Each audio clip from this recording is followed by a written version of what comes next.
Working 9 to 9 for a man whose eye is creepy. That's why I decide to assault him when he's sleepy. But his heart still beats in the floorboards where I set it. It's enough to drive me crazy if I let it. Welcome to the Fluffenhammer. It's the Fluffies. It's that time of year again. Beware the batshit. Roll the music! Every man lives, not every man truly dies.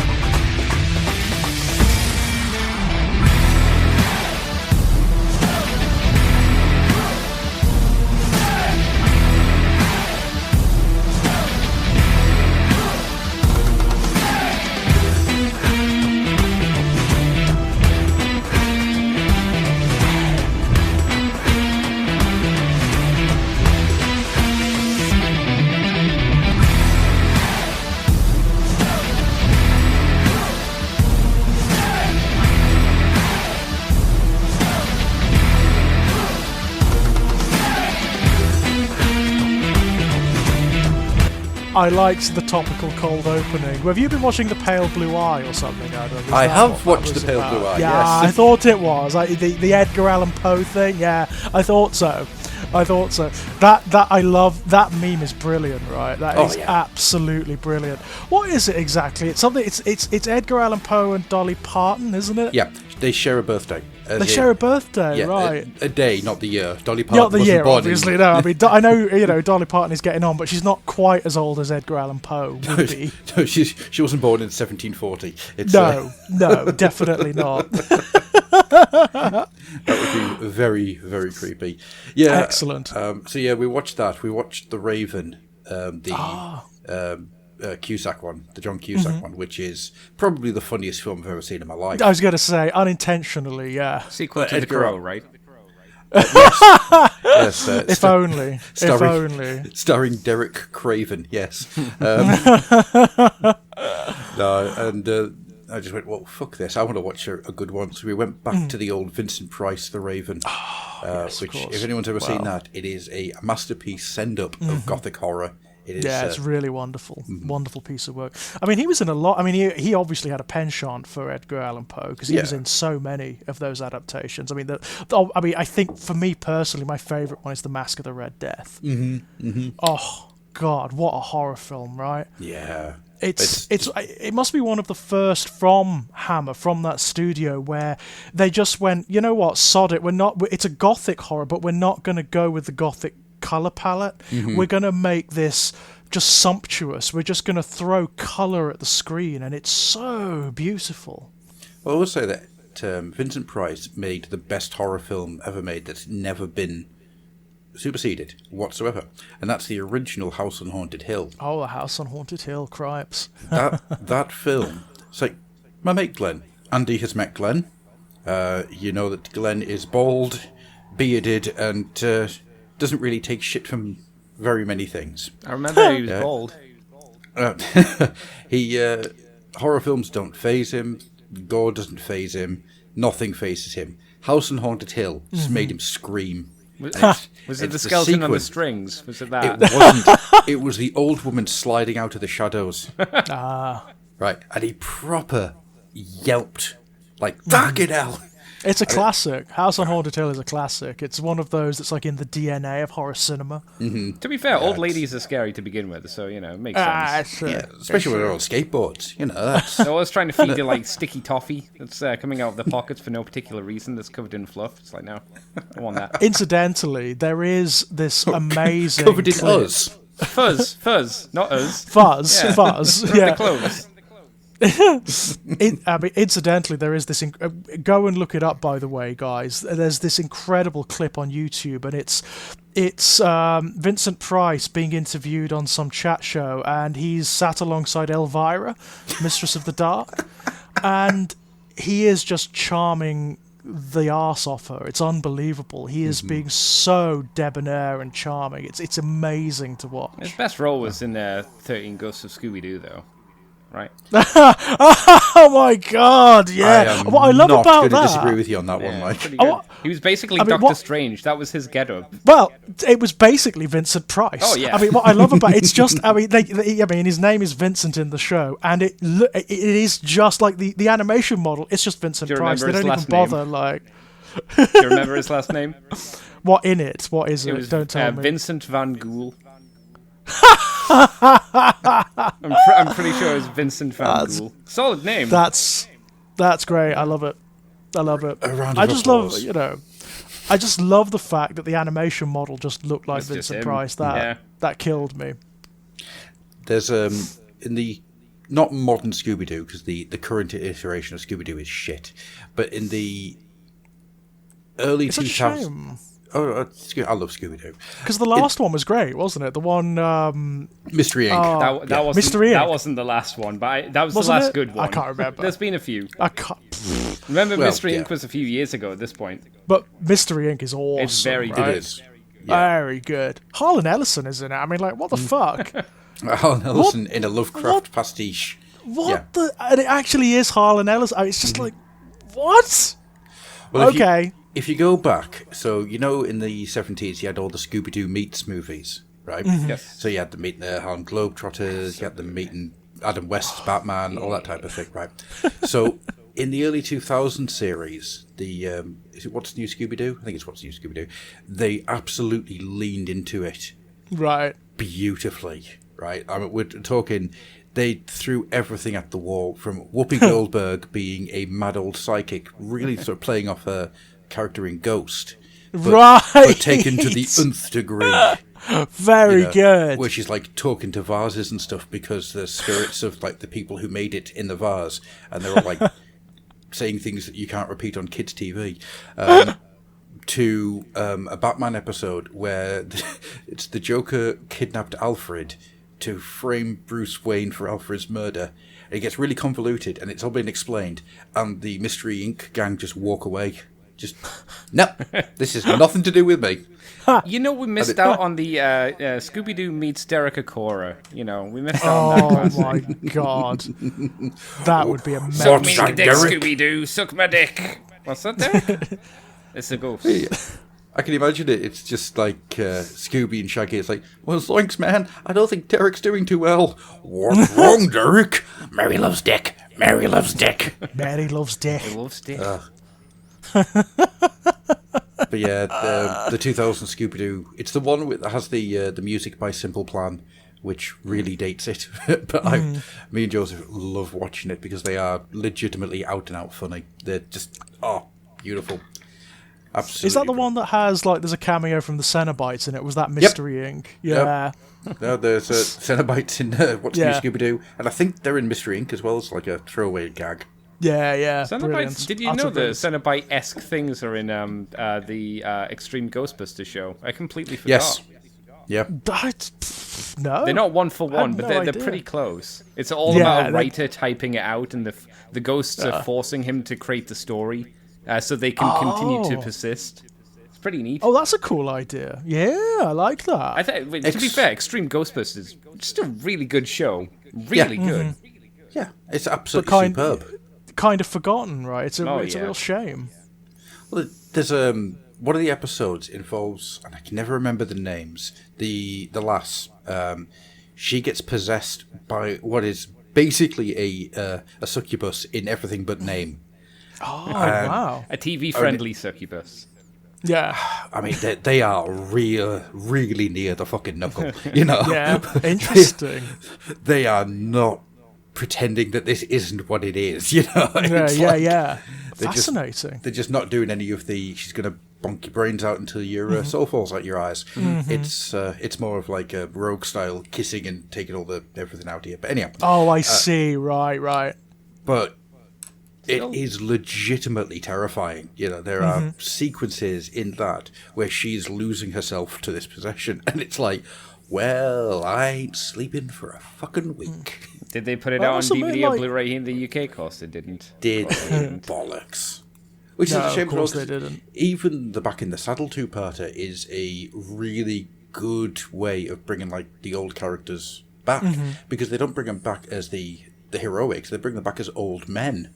Yeah. You know, they're tired. They're nowhere near as good as they used to be, and it is the new generation that needs to do it. I mean, absolutely. Yeah, it's my back hurts, my knees hurt, and my eyes are old and corroded. Hey. Mind you, I mean, you know, as 80s cartoons go, the original like real Ghostbusters cartoon isn't bad until the Slimer season. Until the Slimer season, yes. 100% agree. Until that season, that. yeah. I still remember being really free. I had like a two episode VHS, and I don't remember the other one, but I do. First episode was the baseball episode. The first part of that, where they're like going down into the sewer system, scared me as a kid. The second one was Big Blue Slimer, which wasn't as good. Oh yes, it's interesting. I remember that episode. Good. The baseball one was a more atmospheric episode, which was scarier.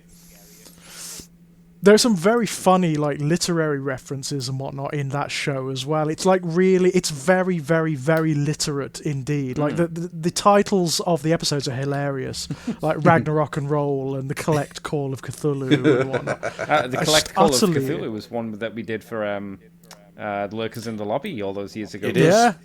Yep. That's awesome, that episode. Yeah, I mean, it's just a giant paean to Lovecraft, right? It's just just a giant love letter to Lovecraft himself, you know. There's a one called, I think it's called Adventures in Slime and Space, which is just constant Star Trek parodies all the way through. And that's a very, very good episode indeed. In fact, one of it's the classic like 80s cartoon thing, you know, where there's always an episode where the characters get shot into space for whatever reason. It's exactly that. But they take the opportunity to massively parody Star Trek. Yeah. There's one point where Egon is talking, and one of the members of the crew of the space station says, "You know, you remind me of somebody, an officer I used to work with." It's basically saying that he's like Spock. You know. I always remember the Boot Hill episode. That is one of my all-time favourites, because like a lot of those episodes were, it is genuinely unsettling.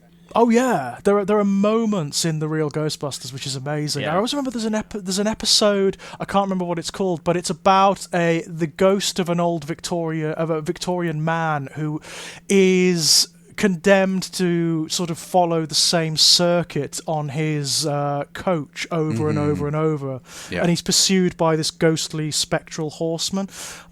It's very good, that episode. I mean, it's very good. It's a good ghost story, you know. It's a really classic good ghost story. But my favorite, I'm sure I've discussed it on the Fluffenhammer before, actually. There is an episode, which I believe is the end of the first season, called Knock Knock. Yeah. Fucking amazing. I mean, just like amazing stuff, that episode. I think my favourite's always going to be the Sandman episode. Oh, that's good too. Yeah, where you've got Frank Welker doing his voice. Yeah. No sleep. Exactly that. Like, he's designed to be terrifying to a child, but when you, as an adult, you look at him, you're like, oh, he's just a bobblehead. He's kind of goofy. He's very silly. He's kind of goofy. But as a child, brilliant, because that distorted kind of body horror is like, oh god, no. Ugh. It's either the Sandman or the When Halloween Was Forever. That's very good too. That's the one another with really good episode. Yeah. Come all ye little ones. Yeah. But we're not here to talk about Ghostbusters. No. No, it's not even Halloween. Not yet. No, we're well past that, right? Yeah, we're probably like almost as far away from Halloween as you can physically get. No, we're here to do the annual Fluffies. This is the 5th year we've done this. Is it? Yeah, this is the 5th one. Holy cow! Wow. Yeah. I was looking back, I was like, oh my god. And wow. I want to thank everyone who took part. I want to thank everyone who gave out nominations. I want to thank everyone who did everything. I want to thank whoever in fact, no, I'm not going to tell you what they did. I'm going to leave it. And okay. Let people pick up on it as it happens. Oh, okay. I don't know who does these for the Batshits, but even if it's the same person, I don't know. But I want to take my hat off to to all ears. Because if you remember last year, we had like a weird gothic romantic story. Yes, I remember that. That was escalating as the answers went on. Yeah. And it was actually quite good by the end, wasn't it? I think we got quite involved in the narrative, you know? We did, yeah. We don't have an ongoing story in this one.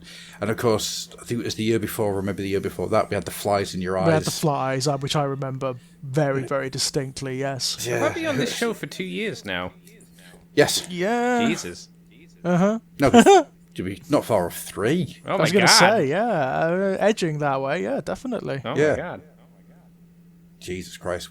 Time just is meaningless, isn't it? Because if you'd only been on for 2 years, that would have been during 2020. Mm-hmm. And you That's were right, already yeah. You'd already been on the show when COVID hit. Yeah. Because you two did a couple of shows when I took a big chunk of time That's off after right. Joseph was born. So you guys did 3 shows. That's right, yes. I think I've still got like the copies of those knocking about somewhere on this laptop, to be honest. God almighty. Let's put them out again. There's a couple of different categories, which we'll go through one by one, as you would probably guess. And we also have a community award to hand out, which was voted on by our Twitter and Fluffenhammer Facebook group. Excellent. The answer, the winner of that one was a absolute clear winner. I think I know who that might be then. We'll come to that later on. So shall we get rolling? Yeah? Yeah. So before we do then, let's get into the mood. Let's if this was an improv class, we'd be passing the ball of energy around. And then Oh god, I'm getting flashbacks to university now. No. Honestly, when you do an improv, the last thing when somebody says, "I need a thing, I need an item," do not answer with a washing machine made from the colour from Beyond Time and Space. A news. Because just end it. people Stop. have absolutely no idea what to do with that. No. And I was upset. I was truly upset. I was the only one who was improving a Cthulian washing machine. I was going to say, technically, if it's made from the colour from outer space, then there's only one thing you can do with that, and that's kind of like contort your body into some Lovecraftian body horror thing. Well, I just ended up being a betentacled tea shop owner. Nobody else knew what to do with it, and it was very sad. Sounds like you're doing a Mikey. You know when Mikey does when you did the RPG at TF Nation, and Mikey kept asking you questions. I could see the frustration in Gruff's eyes. Oh no, Mikey wasn't that player, was he? Yes, he was that player. Yes, Mikey wasn't that player, was he? Yes. Oh no, Mikey, don't do it! Everybody lost interest in the game because Mikey just kept asking Gruff questions. Oh no! That's brilliant. I love that. Which was a shame because it was I remember that game well because I wrote it to be a piss take of the Dungeons and Dragons cartoon. Oh god! Where instead of going into the big fantasy world, they went into a horrible smush together of physics and all sorts of bullshit. It was like, I remember there was a pen that if you clicked it, it went off like a nuclear bomb. There's all stuff like that. And Mikey didn't get into it. Oh no! Got to give yourself to the fantasy. That's part of it, right? Absolutely. Just got to let it roll sometimes. So before we get going, then let's pass this ball of energy around. What would be your guys' book of the year? Just to throw it out there. Oh, easy. Echoes of Eternity. For me, there's no contest. Which one's that one? That's Siege of Terror. Echoes. Right? Yep. Which certainly volume? is. It's the last book that was published. Oh, okay. I'm not even close to that then. Okay. It's incredible. I mean, it's not just a good Siege of Terror or Horus Heresy book. It's just a really good Black Library Warhammer 40,000 book, I think. And bearing in mind, there's been an Araman book. There was an Araman book released last year, and I love that series. I love that series to bits, but nothing came close for me personally to Echoes of Eternity in terms of the quality of the writing. I was legitimately bowled over by that book. What about you, Andy? What's been your book of the year this year? Jesus. Well, because it takes me 3,000 years to Jesus! get through anything, I'm not quite sure. I'm trying to look through the It did no Infinite and the Divine didn't come out last year, did it? No, No, that it was was year the before. It was 20 that was the year before. Beginning of 2020 that came out. Oh, was it? Was it that long ago? It was. I think I finished Armand Exile Part 1. I think I did that. I've recently finished Solar War, and I've started on Lost and the Damned. I don't know how far through Lost and the Damned I am. I had the big council meeting where Angron's getting in the camera's face, shall we say? And that was quite good. Yeah. I'm enjoying it more than Book 1. Book 1 didn't do a huge amount for me. I thought it was like setup. It's fine, but I guess Yeah. I think I might have done Dragon Slayer. Gotrix and Felix Dragon Oh, Slayer yeah, last yeah. year? Oh, last year? Yeah, last year. So I'll say Dragon Slayer, because I'm almost positive that's when I got it. And I probably finished it. And that's a really good, really fun adventure story. It's the Gotrix and Felix, you know. I love the fact that you sent me a message going, I've just realised this is a piss take of Lord of the Rings. And it's like, yep. Oh, God, It- yeah. Yeah, I forgot I oh. said that about Dragon Slayer. Yeah, 100% did, yeah. Yeah, because that's exactly what it is. It's, well, not Lord of the Rings, of The Hobbit. The Hobbit, yeah. Because you've got the load of dwarves, you've got the humans, all off to kill a dragon in its mountain. And it's, I mean, it's almost impossible to avoid, isn't it? If you're doing that setup in fantasy fiction. Oh, I think he was doing a deliberate like reference. Oh, yeah. Very Yeah. heavy referencing how the structure is and whatnot. It's great. He was leaning in very, very hard on this is what a Warhammer Old World Hobbit would look like. Very cool. And it's, I like that idea. I might go and read that now. well, yeah, just every single King. Felix and Gotrek book. Yeah. Yeah, Bill King, he's great. Yeah. He knew exactly what he was doing, and he did it perfectly for many, many years. Is he still around? Oh yeah, he's still around. Hire him back and he do a skating retired. book. Doesn't need to do anything like current. Just like give him the time to do a AOS skating book. Just do that. Yeah. Well, considering that Bill King basically single-handedly fleshed out the undead, the Skaven, and what was the other one? I think it was the dwarves as well in 4th Ed. Fantasy Yeah, Battle. way back when. Yeah. Way back when. Skaven could do with a bit more fleshing out now. So yeah, especially with the concepts yeah. that have been given. Give him a job. Absolutely. If he wants it, obviously. Or just pull him down to the mines and whip him as soon as he gets to the typewriter until he produces material. Where there's a whip, there's a way. Exactly. The dark writing mines of Black Library. Funnily enough, considering how many times he went back to Prague in the Felix and Gotrek books, he actually lives in the real life Prague now. Oh, he does, doesn't he? my He God. actually lives in Prague, yeah. Myself, I'm going to actually say Prince Mesa. And it's purely because Age of Eternity was incredible. Yes, that's not Age. Echoes of Eternity was Echoes of incredible. Eternity, absolutely. yeah. Not going to argue that. But Prince Mesa, when I was about 3/4 of the way through it, I was hit by this massive realization that this is a giant epic tale, but it's told from the mindset of an elf. And that's why it feels very calm and slow. And that, yeah. And the fucking ending of Prince Mesa is one of the biggest tear your heart out moments I've ever come across in any 40k or in any Warhammer fiction, I should say. It's Interesting. It is an incredible ending, and it's just a really solid book. Yeah. So, all right then. Miniatures. What is your favourite miniature of the year, Andy? Oh, no, Fuck you. yeah. Oh fuck, I don't know. It doesn't have to be one that came out this year, but it can be one that you got this year. Oh, I like Oh, the Hollow last King. year. He was pretty nice. I actually painted him, and he's all finished. So that one popped into my head. Yeah, I like the Hollow King. Nice dynamic pose. Good vampire hero. Yeah, it comes with a nice base. Comes in a nice pose. It looks good. I don't know if the character's any good or not, or if he plays well, but. That was pretty. He's undead Nice as well, so mini, he goes with my aesthetic, let's say. Yeah. Of course. He's actually meant to be pretty good on the table, provided you've got like a horde with Is he you. I not think just it is. a vampire lord, or does he play a little bit differently? I'm sure I heard somewhere that he's got his own rule set. Oh, okay. Well, there you go.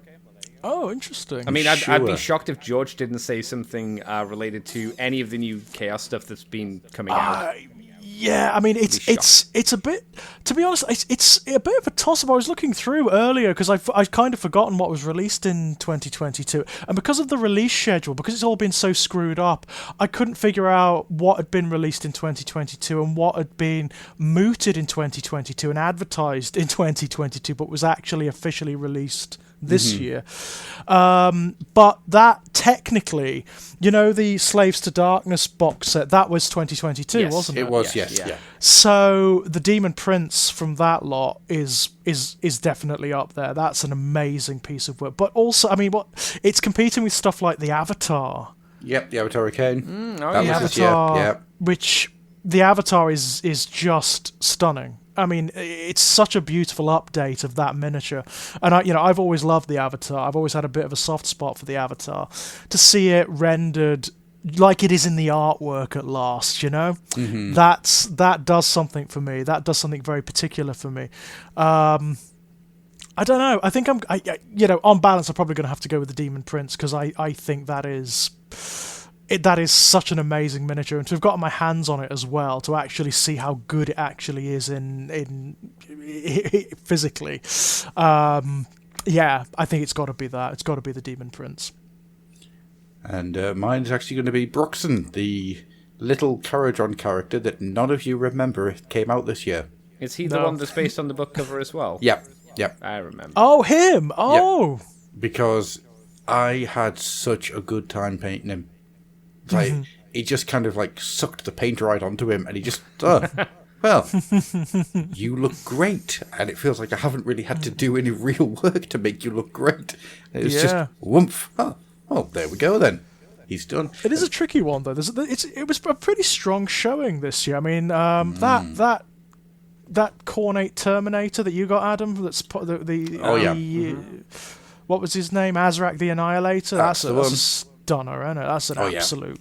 Yeah. The artwork that derives from and the way they've recreated the artwork is something else, really. The only reason that doesn't hit my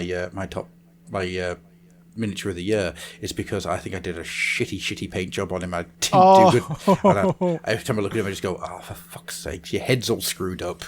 I think it's also not entirely fair to put a model on which you could only get through a subscription service. Yeah, fair enough. Some of the Chaos Space Marine stuff, the Possessed. Whoa, God, they give me all of them. That's what I want Chaos to be. Yeah. That's what I want. That sort of biomechanical, demonically infused stuff. I love that to bits. The Obliterators.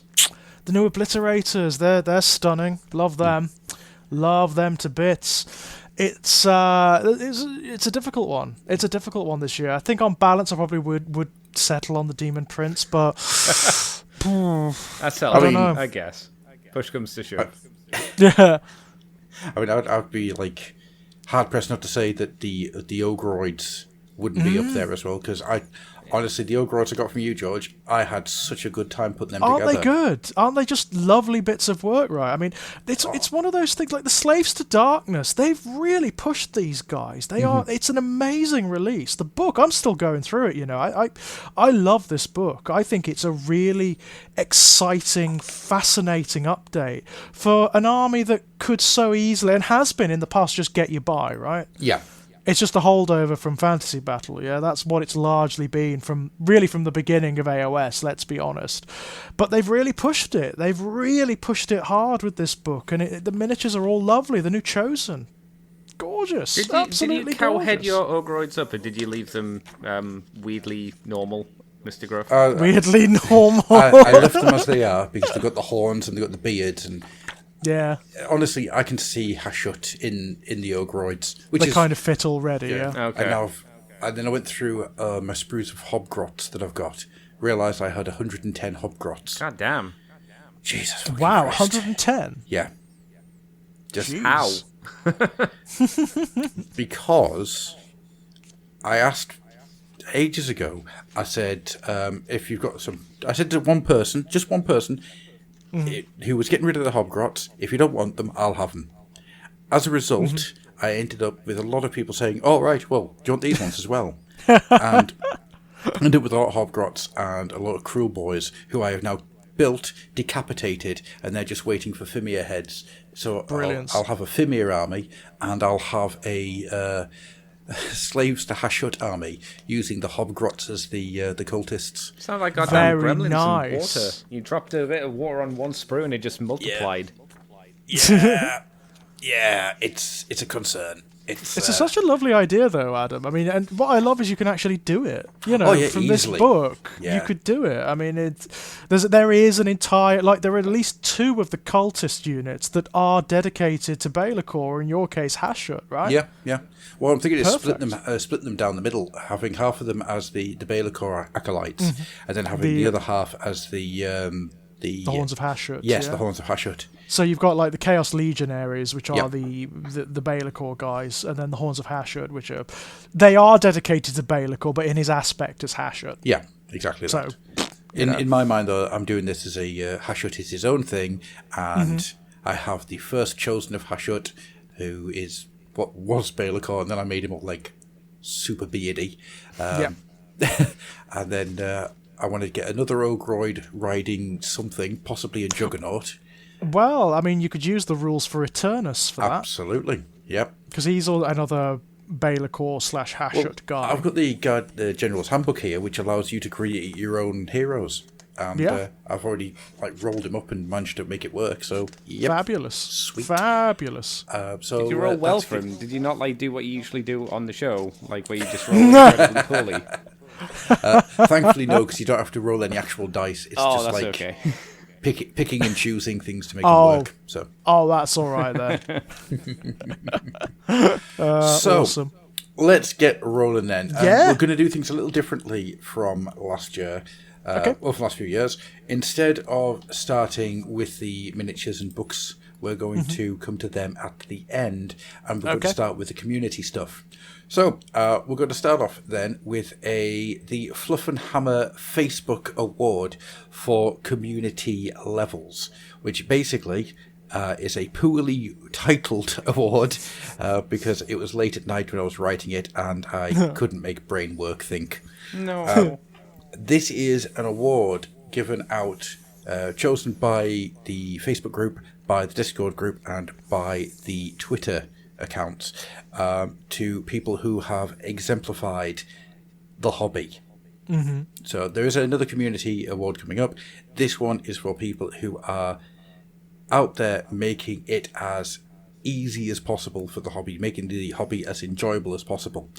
A few names got thrown out, but overwhelmingly Whip and Snipe took it because, well, let's face it, is there anybody out there who does a better job of producing content that makes you enjoy the silliness of the hobby? No, I think they're great. I think they're both absolutely wonderful. Like Codex Compliant, I think is my favourite series that they do. It's just it's a joy, you know? I'll always watch Codex Compliant. It's an absolute joy. Oh yeah. I need to watch the MMO episode they put out last week. Just have not got around to it yet. But that was fascinating, actually. I mean, I didn't even know that thing existed. Me neither. Oh, well, I mean, technically it didn't exist. That's the point of the episode, you know? It never got there. But fascinating to see what it would have been, you know? And so Whip and Snipe take that, and it is well-deserved because they well-deserved, guys. Yeah, I mean, we love your content, really do. It's one of those things that always makes me happy when there's a new episode up. I love that one they did a little while back where they actually played a game of Second Ed. Oh yeah, last year. That was actually last year. Great. Yes, that was great fun. Took me back. That did. I could tell you. Yeah, turned me to dust. Rolling Chaos Terminator's attacks in that system. Oh my God, it took forever. You're going to be here for days now. You bloody are. You bloody are. The way Games Workshop designed the Chaos Terminator unit back then, where they all had different weapons, you know, so you had to roll differently for all of them. It's like, oh my God. Yeah. Madness. So let's get rolling proper then. Right, so the first award that we're going to be giving out is the Community Commander Award. This is for somebody who is out there day to day, just basically being sensible. Raising the the level of sense and sensibility in the hobby. And we have, first of all, needed. The Batshits. Good. Adam Nickel. My buddy Cal for hosting an MCP tournament at his house and being beaten 17-0. God damn. Wow. God damn. Ouch. CEO Alex Winters. Now, some of you might be saying, oh yeah, the CEO of Games Workshop. That's not his name. Alex Winters is in Bill and Ted. I was going to say, is that a comic book character? I wouldn't have guessed Bill and Ted. Yep, that's the name of Bill from Bill and Ted. Oh, wow. That's it. So I don't know if that was a joke or if somebody's got the name wrong or what. Brilliant. But, sounds like an X-Man character, Alex it does, Winters, doesn't it? Yeah, it's the alternative to the Summers Brothers. No. He's like, No. alternative universe, yeah. He opens up his mouth and that enters the punch dimension instead of Cyclops' eyes. The fucking punch dimension. Jesus Christ. Next up is George as the head of a cult bringing rum for his newest tentacled tabernacle. Yes, absolutely, of course. What is a obviously. tabernacle, out of interest? I don't know. Okay, okay. George, you're a wordy boy. What's Yeah, a tabernacle? I am a wordy boy. A tabernacle is, I'm just looking it up actually because I can't remember off the top of my head. Church tabernacle, residence dwelling place, also known. Yeah, it's a religious residence. Oh, sounds essentially. fancy. So a household. So, does that mean the house has tentacles rather than the people? Oh, that would be fun. Oh. Maybe it's like Baba Yaga's Yeah. hut, and maybe it Yeah. rises up on tendrils Oh, and that's walks. fun. You know? It's like Baba Yaga's hut if Baba Yaga's hut was an octopus. Yeah, I like that. I'm in for that. Right. nice idea. Halflings are missing in this game. This puts GW to great shame. I wish they'd be clear if we ever get near to trip up whoever's to blame. Bring back the chickens. Bring back the chicken riders. Brilliant. Okay. Is this what we're going to get? Are we going to get like an extended poem? Oh my god, you have no idea. Brilliant. So, top 5 is number 5, Henry Cavill. I was going to put that in a batshit, but so many people put him in there that I couldn't. Number 4, Duncan Rhodes. Mm-hmm. Number 3, Uncle Atom of Tabletop Minions. Mm-hmm. Number 2, Cool Colin of Cold Cope and Corey's. Wow. Right. So Colin of Cold Open Stories got a fair few Good. votes, but one person wrote him down as Cool Colin of Cold Cope and Stories. Cool Colin sounds like a kid's puppet that you'd have on a Saturday morning show. Mm-hmm. Oh, I automatically think of Combat Colin. You know? Oh, that's a different way. Yeah, I can see that too. yeah, the loose stringer strip. So is Cool Colin then the Alex Winters to the Summers of this new world that we've built? I'm trying to decipher that in my brain before that even moves. Yeah, Let's say me yes. too. Unfortunately, it's too late. You know, I've been at work all day. I can't be doing proper intellectually things. And at number 1, taking the Community Commander Award with the majority of the votes, really, is Kirioth. A really nice sentence that somebody wrote down, which was, Yeah. he is the best of us and the one to rally around. Sensible and to the point. Protect Kirioth from himself. Yeah, I do love Kirioth. Kirioth is great. He's very immersed in the hobby, which I like, but he's immersed in a way that it doesn't sort of taint his perspective. You know what I mean? He has that wonderful sense of distance from things where he's genuinely analytical. Yeah. Yeah, like him a lot. Okay, so we're going to move on then to the Misstep Award for Worst Decision. Oh God. So, does anybody have any ideas what this is going to be?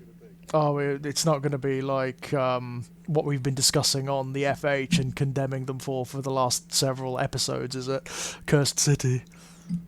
Well, we shall find out soon. Andy, any ideas? What? I mean, the logically, biggest it should misstep be Cursed City because that was just such It a should logically be Cursed City. because it's not just a clusterfuck that took over once. One part of the year took place over the entire year. Just kind of kept going, Yeah. didn't it? Like gamboling, you know? Yeah. So the Batshits, the Tories, Well, yeah.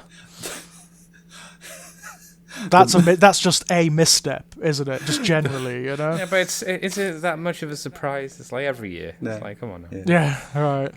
The murder of the Queen. Oh my god. Oh wow, delving into conspiracy here. I don't know if you guys have seen it, but there's a thing running around. When I read that, it just popped in my mind. And it's somebody making up a line from Prince Thingy's new book about how when he was at university, he came home and the Queen asked him to put a tea bag in a tea bag, and he plopped his testicles into a bag of tea. God damn. And, Wow. And it just goes, Wow. Well, she looked at me and I freaked out. I punched her in the head, killing her. And then using some lamp wire and jewels, I made a new queen.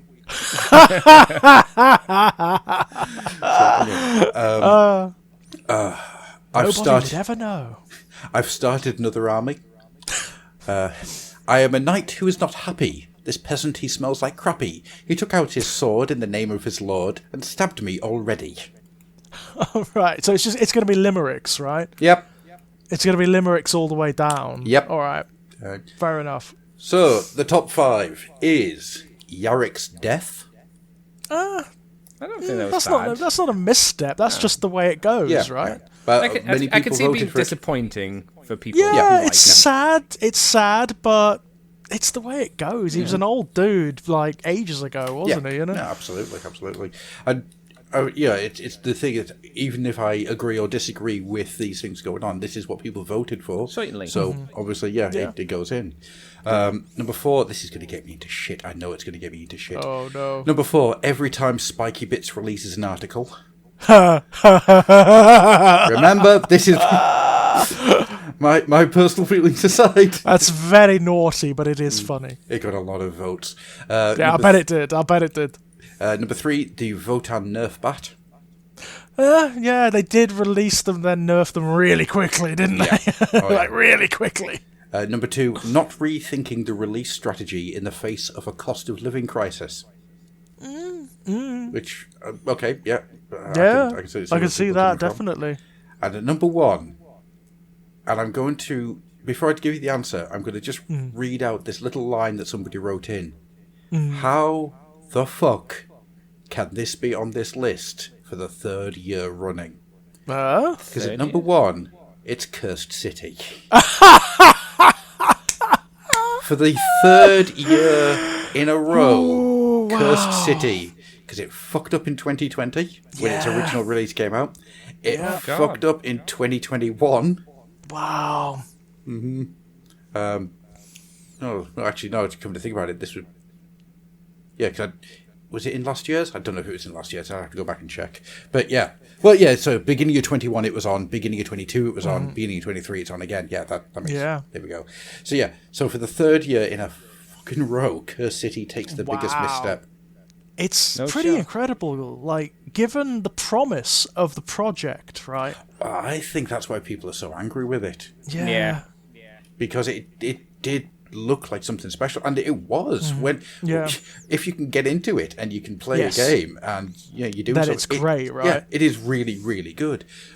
But the way it's released and the way it's everything about it, being, when it comes to buying a bloody copy or getting the expansions or whatever, it has been an absolute clusterfuck from start to finish. They should have made subsequent expansions at a not a major loss, but at a minor loss as an apology, just because of all the massive fuck up to perpetuate the mistake, not just once but 2 more times. It's just. It's going to taint future Warhammer Quest releases as well. Oh, it's true. People are going to be wary now, right? Yeah. When something like this comes up again, they're not going to be as sort of, oh wow, look at this. This looks amazing. It's going to be a case of, let's wait and see. The stink won't go on to 40k, but it will stick around on anything Warhammer Quest related. Yeah, it's true. Which is such a shame because it is a good game, right? Yeah, no, it is. Yeah, it's solid as hell. It's a really good, fun experience. But it's also, you say the name Cursed City now, and all you think of is that every single time this thing got any form of traction, Yeah. They absolutely screwed the pooch with it. Yeah. Every single time. And it's insane how badly this thing did. Yeah.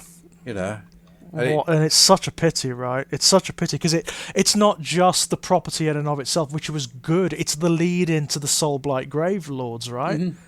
Well, it actually created a very interesting experience where people who weren't interested in the new Hero Quest went for the new Hero Quest because Curse City has been such a mess. Such a mess, yeah. What a pity, right? I mean, granted, Hero Quest had its own issues. That had its own problems, didn't it, by all accounts? Absolutely, it did, yeah. Thanks, Savvy.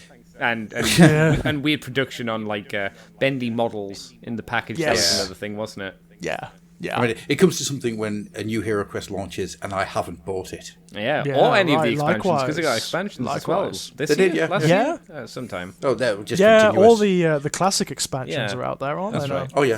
There's 12 expansions for it now. 12? God 12? Damn. Yeah. I thought there was like 2. Bloody hell. Oh, 12. God damn. Hasbro have been absolutely churning it out. Because, Wow. Hasbro's got a Hasbro. Yeah, of course. Yes, yeah. As we've seen. Honestly, if anybody out there thinks that GW is an evil company, just spend 10 minutes looking at Hasbro. Go on. Yeah. So the next up we have What Else Are You Playing award for non-Games Workshop games. Oh, wow. Interesting. We only have one Batshit for this. Okay. And if this isn't friend of the podcast Matt Clark, I'm going to be very, very surprised. Because this Batshit, let me just read it to you. And let's see if you get what this is. Okay, go on. Pokemon, feel the power that we got. Pokemon will give it our best shot. There he is, working an erection. So we've gone to haiku now. No. You see, what that is the original Dominion Tank Police song. That has to be Matt, yeah. Yeah. With the word Pokemon instead of Tank Police. And the last bit is a well-known mishearing of the last line of the first verse. That's Matt. I'm telling you now. I am telling you right now. I'm on to you, Matt. It's not. How weird is that going to be if it's not, though? If that's not Matt, then somebody somewhere has Matt's brain. Is. And I'm scared. Because I don't need two of them. Brilliance. So, somebody punch Matt in the face for me. Wow. Aggressive response there from the Fluffenhammer. Oh, all right. Okay. Somebody gorilla plus Matt. There you go. I'll do. Yeah. Under concrete. And of course the other batshit is, I just started playing as Skaven. Most shocked the units are craven. 2 stacks of slaves will kill elven knaves, but my warlord just fucked off. Nice ending. Nice closing. I like that. And accurate, right? Oh, yeah. So the top 5. Battletech, which apparently does have a really good run this year. I've seen on the Fluffenhammer Discord a few people are playing some Battletech. Wasn't this year that the Clan Wars came out, was it? It was like a few years ago at this point, right? I'm going to be honest and say I don't have a clue. Okay. I really don't know. It's not something I know much about, is current Battletech at all. At number 4, Necropolis 28, which I've never heard of, so I'm going to have to look into that. Number 3, New Hero Quest. Oh, okay. Yeah. Number 2, Marvel Crisis Protocol.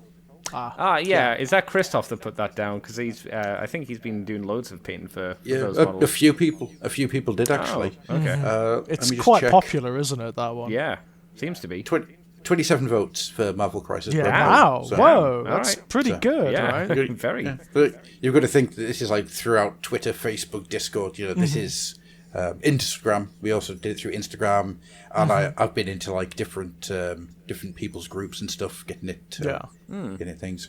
So at number 1 is Turnip 28, which the root-based vegetable apocalypse game continues to absolutely dominate everything. It's insane.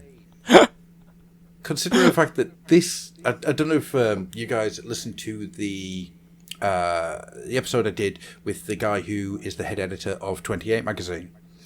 But yes. So he was talking about how Turnip 28 was pretty much just a bit of a laugh, a joke, clearly. And it has just gone from strength to strength, where there is now miniatures being made for it.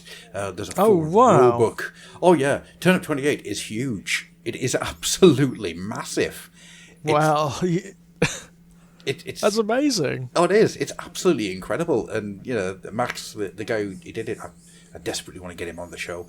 It's absolutely amazing to see how far this guy's got with it. It's beautiful. I mean, he's got actual Games Workshop writers doing fiction and stuff for it now. That's fantastic. Ex Games Workshop writers, I should say. But yeah. It's absolutely brilliant.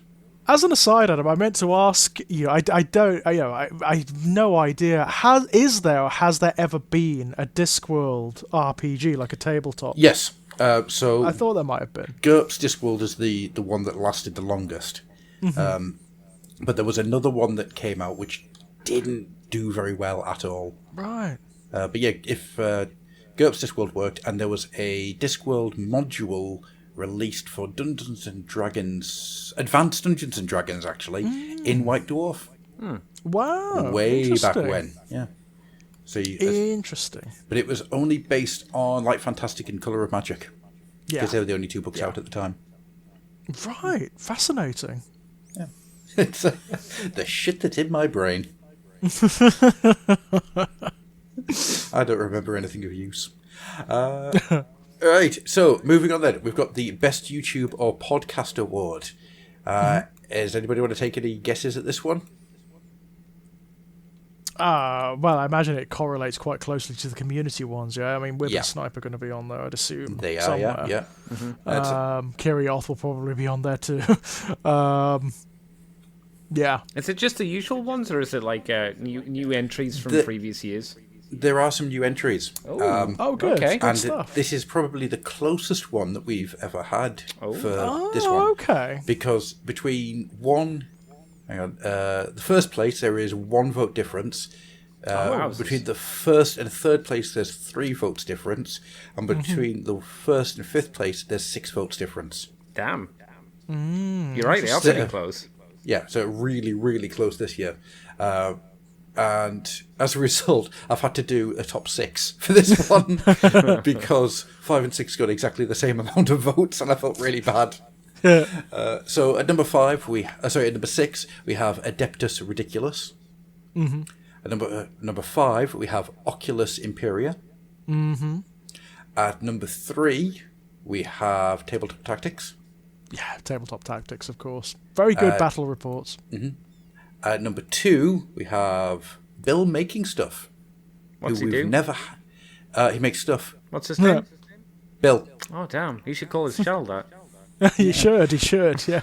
Now, I know Bill Making Stuff because I came across him last year. My brother introduced me to him.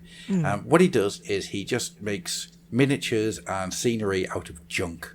Oh, that's cool. Oh, that's fun. And a bit niche as well, because you don't really see that much of that on YouTube. No. So, but he's really good at it. He's the kid that did that shaving bottle into the land speeder, right? And he just never stopped.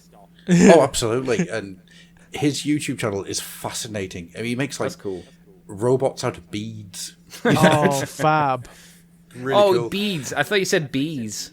He just goes out killing bees and Bees, beans, maybe. And what's even better is he has a brother called William who is a carpenter, and his YouTube channel is called Will Making Stuff.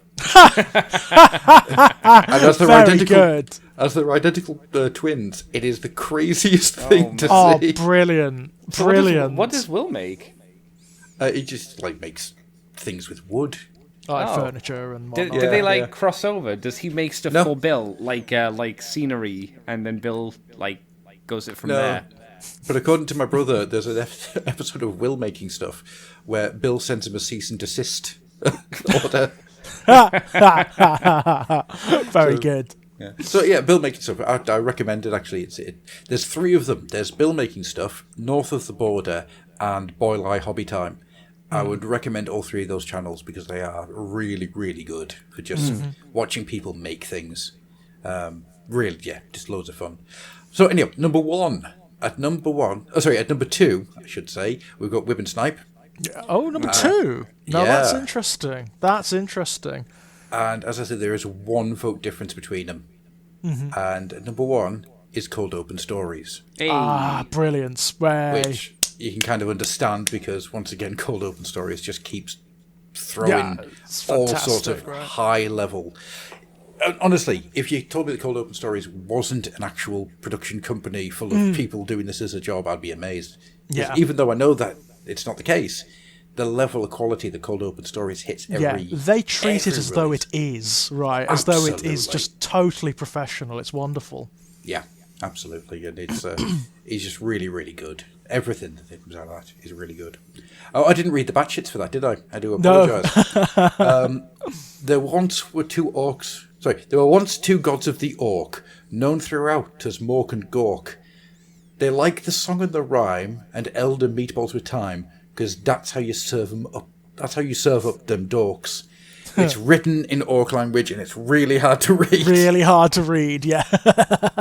Orc poetry, oh god. Yeah. That would be worse than Vogon poetry, wouldn't it? It's got to be, surely. This is my poem. It go bang, bang, bang, bang, bang, bang, bang. Bang, bang, bang, bang, bang. Boom. Bang, bang, bang. It reads better in the original Orcish. Yeah, definitely. Well, you know, there are orc philosophers, aren't there? There's Orchimedes and whatnot, so... Yeah, Archimedes. There's no reason why there shouldn't be orc poets. Bang, boom, bang, crang. So, next up, we've got the Big Bad Batshit for Most Mad Moment Award. Damn. Most mad moment, okay. Yeah. So this is something that happened where people just went, what the hell? Yeah, what was that? Yeah. So, Batshits. I'm not going to get into trouble. The Queen dying after a handshake of doom from a dead-eyed robot. The deluxe Spiker's massive head. Squat April Fools. There once was a podcaster who took too much license and dowie forsook. His rhymes were all right, but much to his fright, his name went down in the book. Very good, very good. That's probably the best poem thus far. Probably. We've got another 10 of these fuckers to go. You've Great. no idea. Right. So the top 5. Any idea of the most mad moment? So it's things that made people step back and go, "What?" Yeah, Azrak might be in here because that was a surprise for all of us, wasn't it? Right, oddly enough, he's not. Is he not? No, that is a surprise because that was a bit of a shock. Let me have a look quickly. I mean, was it announced in 2022 that Angron was coming back? It was, wasn't it? But that may be too late for these. Yeah, that must have been winter. Very late, November, yeah. December, right? So that's probably too late for these. What about the Imperial Guard box set? Was that a surprise for people? I don't really know. I don't have my finger on the pulse of this one. Really. Yeah. I mean, Warhammer plus Terminator and Imperial Guard and Angron are on the list, but they're not in the top 5. Not in the top 5. Oh wow! Okay. Henry Cavill doing its own Warhammer show. Weirdly enough, actually, that's not in there at all. That's What? Really? That's very strange, actually. now you I think could to have mention. pegged that as number 1, to be honest. That's a real shock. I wonder if people kind of, because nothing's really been confirmed, nothing's kind of happened, it's just been a thing that's been said. I wonder if people just kind of went, we'll wait and see if something happens. That's a wise position to take, to be fair. Yeah. I wonder if that's why that's not come in. Even so, fascinating, right? Yeah, it is. It's always interesting seeing the lay of the land of this, isn't it? It's there's a part of my brain that just loves seeing how this all falls and how. Yeah, it is interesting. I like it when it's surprising. Mm-hmm. So we'll do then the top 5. Number 5, Yarrick's death. Okay. Yeah. Number 4, I suppose. the last page of Gothgul Hollow, which I don't think that was this year, but obviously people are still Still reeling from that one, yeah? Still, the ramifications of that one are still hitting people hard. It's like, I wonder if a lot of people came to it this year and just went, "The fuck." Yeah. Do you guys know what that's mentioning? What that's saying? No, I haven't read Gothgall Hollow. Right, I will tell you off air. Yeah, so we don't spoil it for people. Yeah, I don't want to do that. Number 3, squats are back for realsies. Yeah, I suppose that is a big one, isn't it? You know. Yeah, didn't even think of that. Yeah. Number 2, a 40k Broken Realms Arcs of Omen series. Yeah. Was that a big surprise? I would have thought that would be like, just like they're doing a narrative for 40k. Yeah, for the end of Ninth Ed. Yeah. That's it's strange, but that's what it was. And number 1 is a skink winning the Slayer sword. All right, fair enough. I like that. That's very cool. The difference between a skink winning the Slayer sword and everything else is massive. Is it? Oh yeah. Okay. Cool. I would say this is just off the top of my head because I haven't done any working out of percentages or anything. I would say about 60% of people voted for the skink. Yeah. Okay, that's fascinating to me. Mental. Yeah. Yeah. It's interesting to see what kind of people remember and people like. Yes, what's latched onto, right? Yeah. The next one is the Best New Concept Award. So this is something new that's been brought into whichever game you play. Like the background and stuff like that, yeah? Books, game, miniatures, whatever. Just the whole new concept. Batshits, Big Daddy Dark Mech. That would be Vashtor, yeah? Yeah, I think that's presumably. Vashtor. It's either that or somebody once stepped on and needs to stop it. You wouldn't want to be stepped on by Vashtor. He has some very big barbed talons. Fuck's sake. Arkan ain't known for his looks, but he gathered Nagash's books. Tell him he's pretty, or else he'll get witty, and your corpse will be pecked by rooks. It's pretty good. It's pretty good. Oh, Jesus Christ.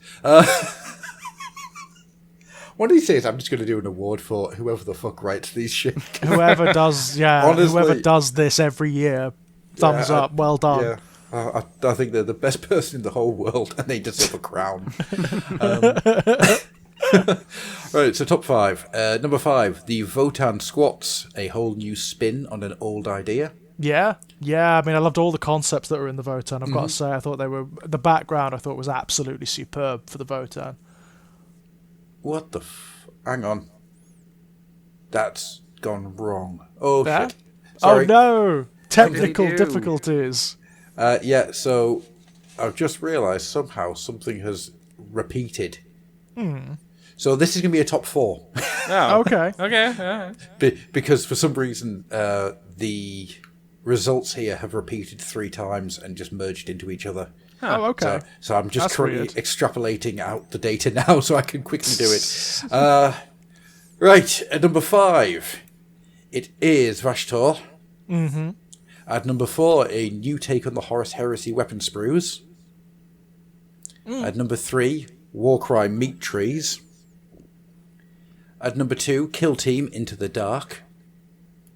And at number 1 is the Votan and Squats, a whole new spin / Big Daddy's AI. Yeah, I can sort of get that, to be honest. I mean, Vashtor is really interesting because that has really solidified the notion that there's more in the warp than just the chaos powers, right? Yeah. That's really cool. I like that. I like that a lot. More warp entities, please. It's infinite, so there's all sorts out there. Throw more of them at us. I'm well up for that. Like would-be gods and imminent gods and that kind of thing. It's such a cool concept. You could build campaigns around it as well. Yeah. Like someone trying to usurp seats from the other gods. Absolutely, you can. That's the fun of it, right? That's so much fun. And you can do that in both game systems as well. That's another thing. Go for a really cheesy name like the War in Hell, because you've had the War in Heaven with the Necrons, so call it the War in Hell. The War in Hell, go for it. Why not? I mean, that's part of Warhammer, surely. It is cheesy, isn't it? It is big and silly. So yeah, absolutely. But I can see why the Votan are number one, because their background is really cool. The concepts are amazing. And just the sheer amount of stuff that people have been able to do when they got paint on them. It's yeah. I mean, I love that notion of the genetic matrices. Yeah. That they have. I just love that. I love it to bits. It's a nightmare. It's an awful thing if you conceive of it in reality in any particular way. But that's what makes it fun in fiction, right? Mm-hmm. Absolutely. And there's so much in there. I need to get that book. I still don't actually own it. No, Crazy. the Votan one. Oh, the Votan one is fantastic. I mean, the background is. It's really good. The only problem with it is because they've changed so much of the rules, it's almost useless, you know? It's almost useless. That's kind of the reason I didn't get it in the end. Yeah. So I'll wait for the next edition's version. That's probably wise. Yeah. That's probably wise. You know what? I'm going out on a limb here, and I'm going to say they were never as bad as people made out. They were never half as bad as people made out. There was a lot of exaggeration about the Votan. They're actually, once you learn how to take them down, because you know I fought against them using the base codex with my Thousand Sons. It wasn't that bad. They're badass. Don't get me wrong. If people play to their strengths, they're absolutely badass. But they're not that bad. They're not going to start killing you properly until like turn 2 or 3. So if you've got an army that can cover that distance, as the Thousand Sons can, if you take like the Cult of Duplicity or anything, it's not that hard. It's not that hard. And they've got no defense against mortal wounds at all. Like, none. So, you know, or they're very bad in assault too. They're generally very bad in assault, so... Okay. So yeah, there's some serious weaknesses built in. Yes, there are. They really, really are. Maybe I'll just buy the book and just tell anyone who tells me to use the FAQ to fuck off. It's like, go for it, you know. Mine. You can't make me. I do like the meat trees as well. I think meat trees from Warcry seems to have gained a lot of the Fluffenhammer community mind. It's like meat trees, like that.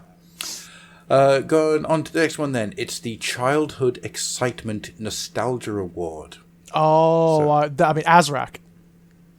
Azrak. I mean, that got a lot of people, didn't it? It did. It really did. You know, that artwork evoking that. Is it an Adrian Smith, that one? It's not, is it? It's... Oh my God, Gibbons, Mark Gibbons. Mark Gibbons, that right. Yes, so many people saw that piece of artwork on the front of White Dwarf and in the Codex Chaos Space Marines 2nd edition. To see it realised in miniatures form was amazing. Absolutely amazing. That issue was out when the Carlisle Games Workshop opened, right? Oh my God. So when they did their anniversary, their 20th anniversary, they had a cake with that picture on, and they had a print of that picture to give away. Superb. And I'm so fucked off that I didn't win it. It's like, superb. And of course I couldn't eat the cake either. No. So the Batshits for the Childhood Excitement Nostalgia Award. Me. Fair enough. Awakening as a 12-year-old boy once more, not knowing the hell pit of 2020. Oh, God. Yeah. Oh, what a horrible thought. No, thank you. No. The Discovery of Fire. Oh, solid one, yeah. Yeah, you know. People rave about it. This Cake in My Lap. Well, cake is always going to be one, isn't it, you know? If cake occurs, yeah, it's always good. I'm going to put money out and say that this is Matt again. My lumps, my lovely lady lumps. I look forward to hearing you have to say that, Gruff. There once was a man from Cathay whose poetry held no sway. They said that the thing didn't go with the swing, and he said, that's because I usually fill my last sentence with as many syllables as I possibly may. Very nice, very nice. A twist on the form. Good stuff. Jesus fucking Christ. Right, so, the top 5. Mm-hmm. At number 5, the Imperial Guard rework. Of course, yeah, actually, yeah. It was good, wasn't it? I mean, wow, was it good. Well, it was in 2022. In 2023, a lot of people are angry at the tanks. Well, because of What's wrong the with lack of... They have no bases, do they? They have no They have bottoms. no bottom. Is that not There- good? Because I've seen people have the weapons storage in there, so if you magnetize Yeah. it, put the Yep. extra cannons on the inside, which is neat. The best idea I saw. saw, the best idea I saw on Twitter was somebody said, "Why don't you Flintstones them up and have like loads of Imperial Guard boots coming out of the bottom?" So they run along. At the very least, that's begging for a looted tank. Yeah, Oh, yeah. right. Begging for Yep. it. Absolutely. Honestly, it's the easiest thing in the world to fix. And also, it's like, who cares, right? Nobody's gonna see it.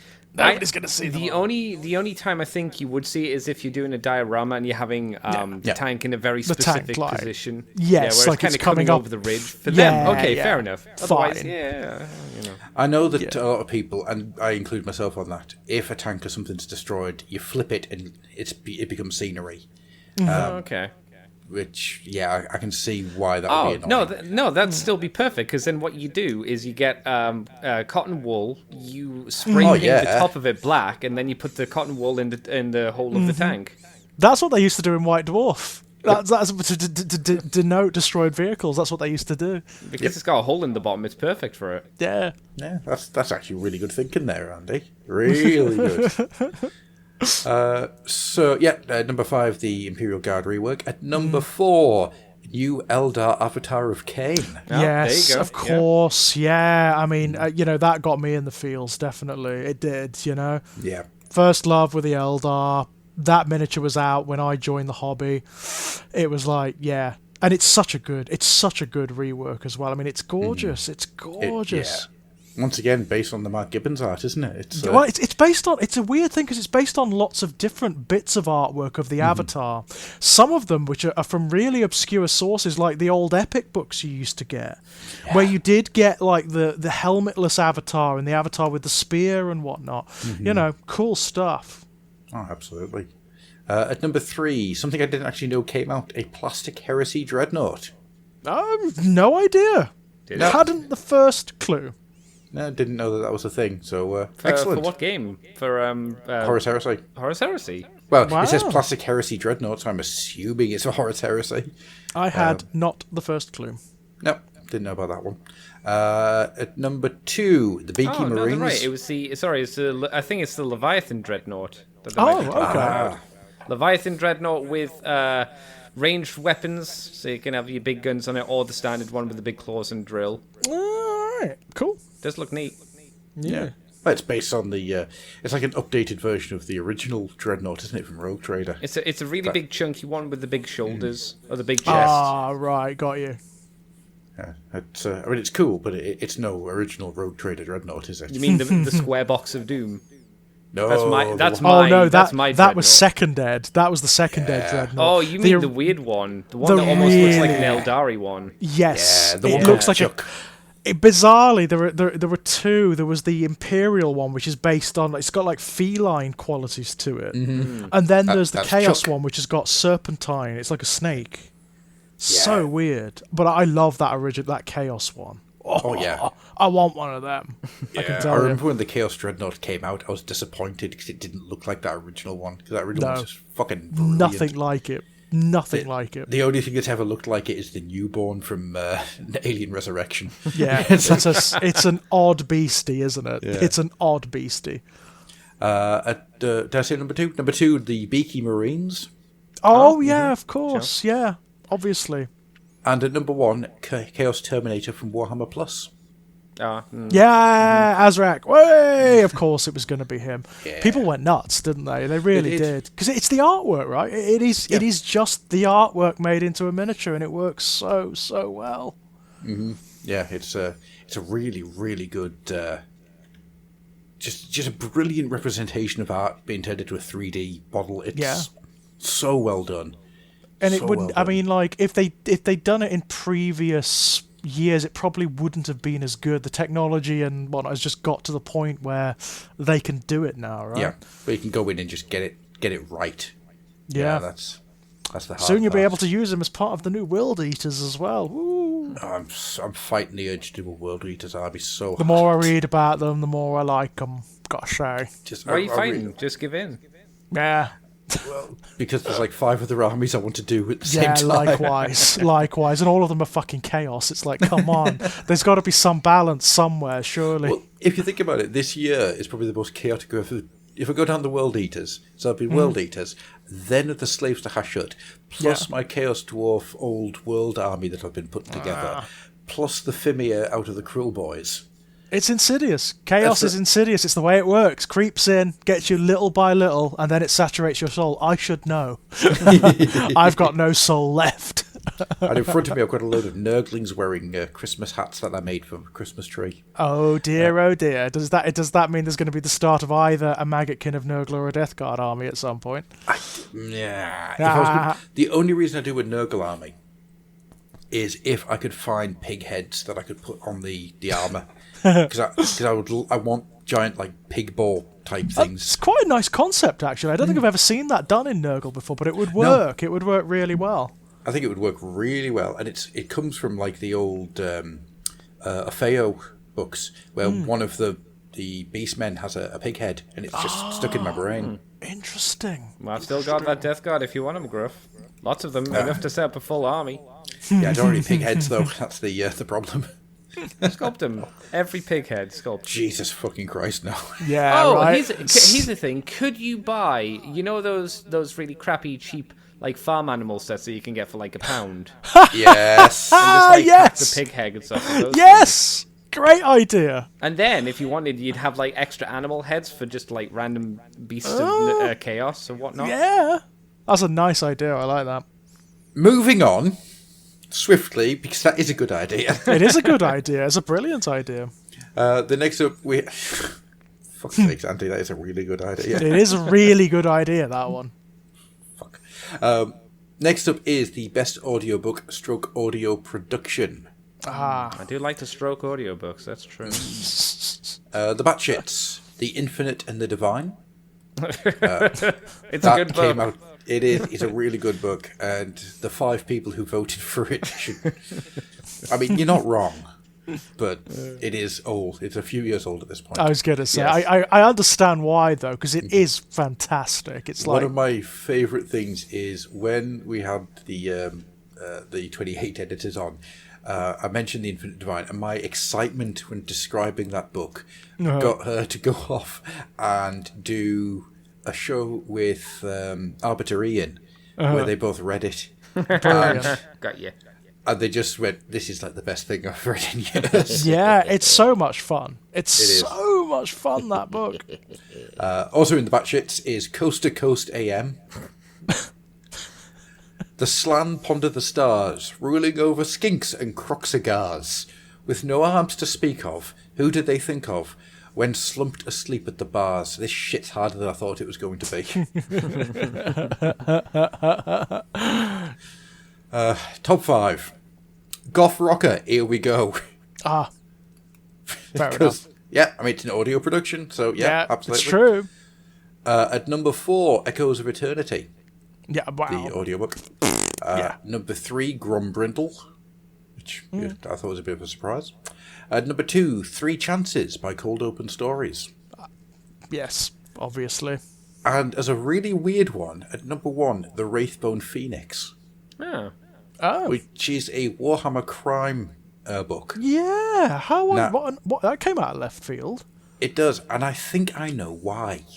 Yeah. So, in between each chapter, so it's an audiobook based on a normal book, right? But in between each chapter, in the book, it's just a transcript of a speech or like a voxcast, right? Yeah. In the audiobook, they've gone hell for leather to make it sound like a voxcast being broadcast into a city, and it's really, really well done. But there is so much of like Caiaphas Cain in those broadcasts. So it's like the governor saying about how Ogrins aren't that violent, and if you stuck a load of them into a shipping container, they'd be absolutely fine. And he lets them out and they trample him to death. And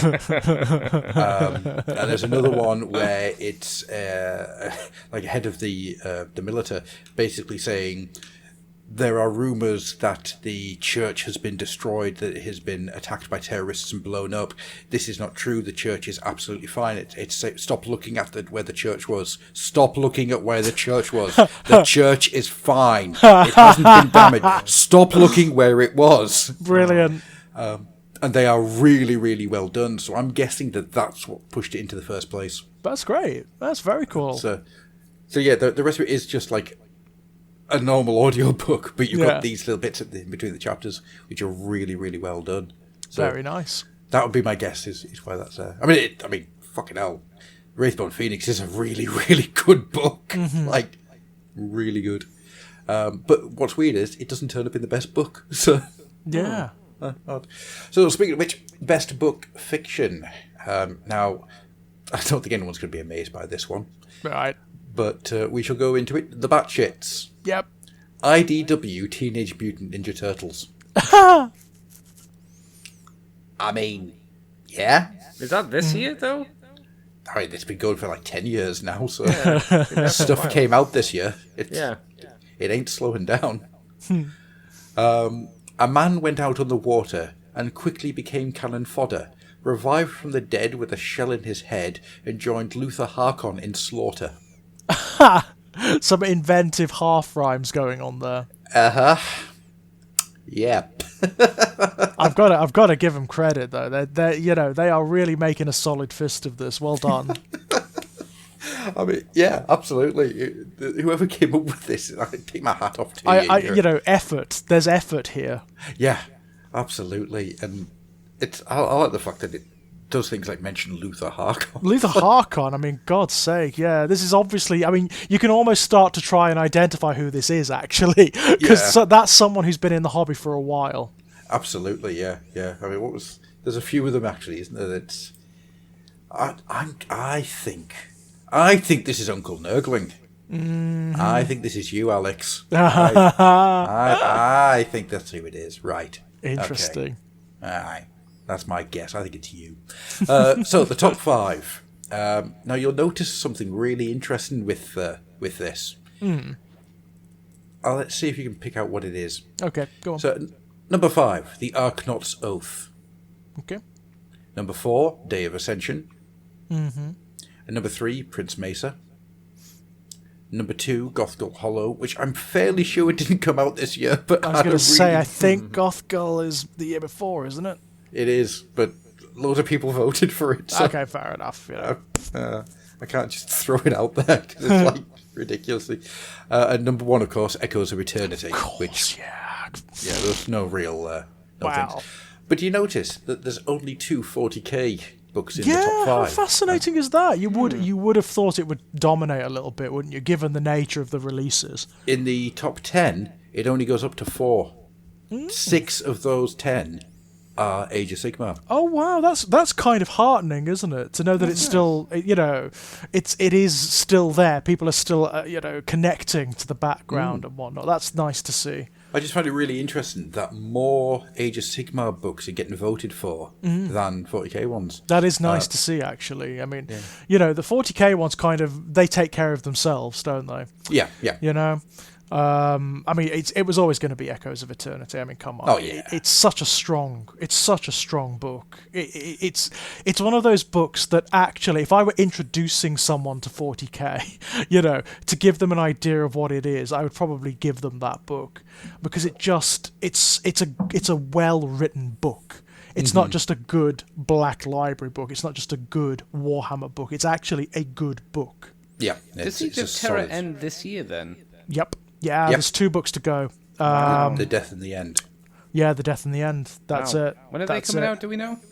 The first one is due, isn't it? It's very imminent. Very imminent. There was an article about it on the community today. First or second week next month. Yeah. Wow, okay. And apparently they're massive. These 2 books are huge by all accounts.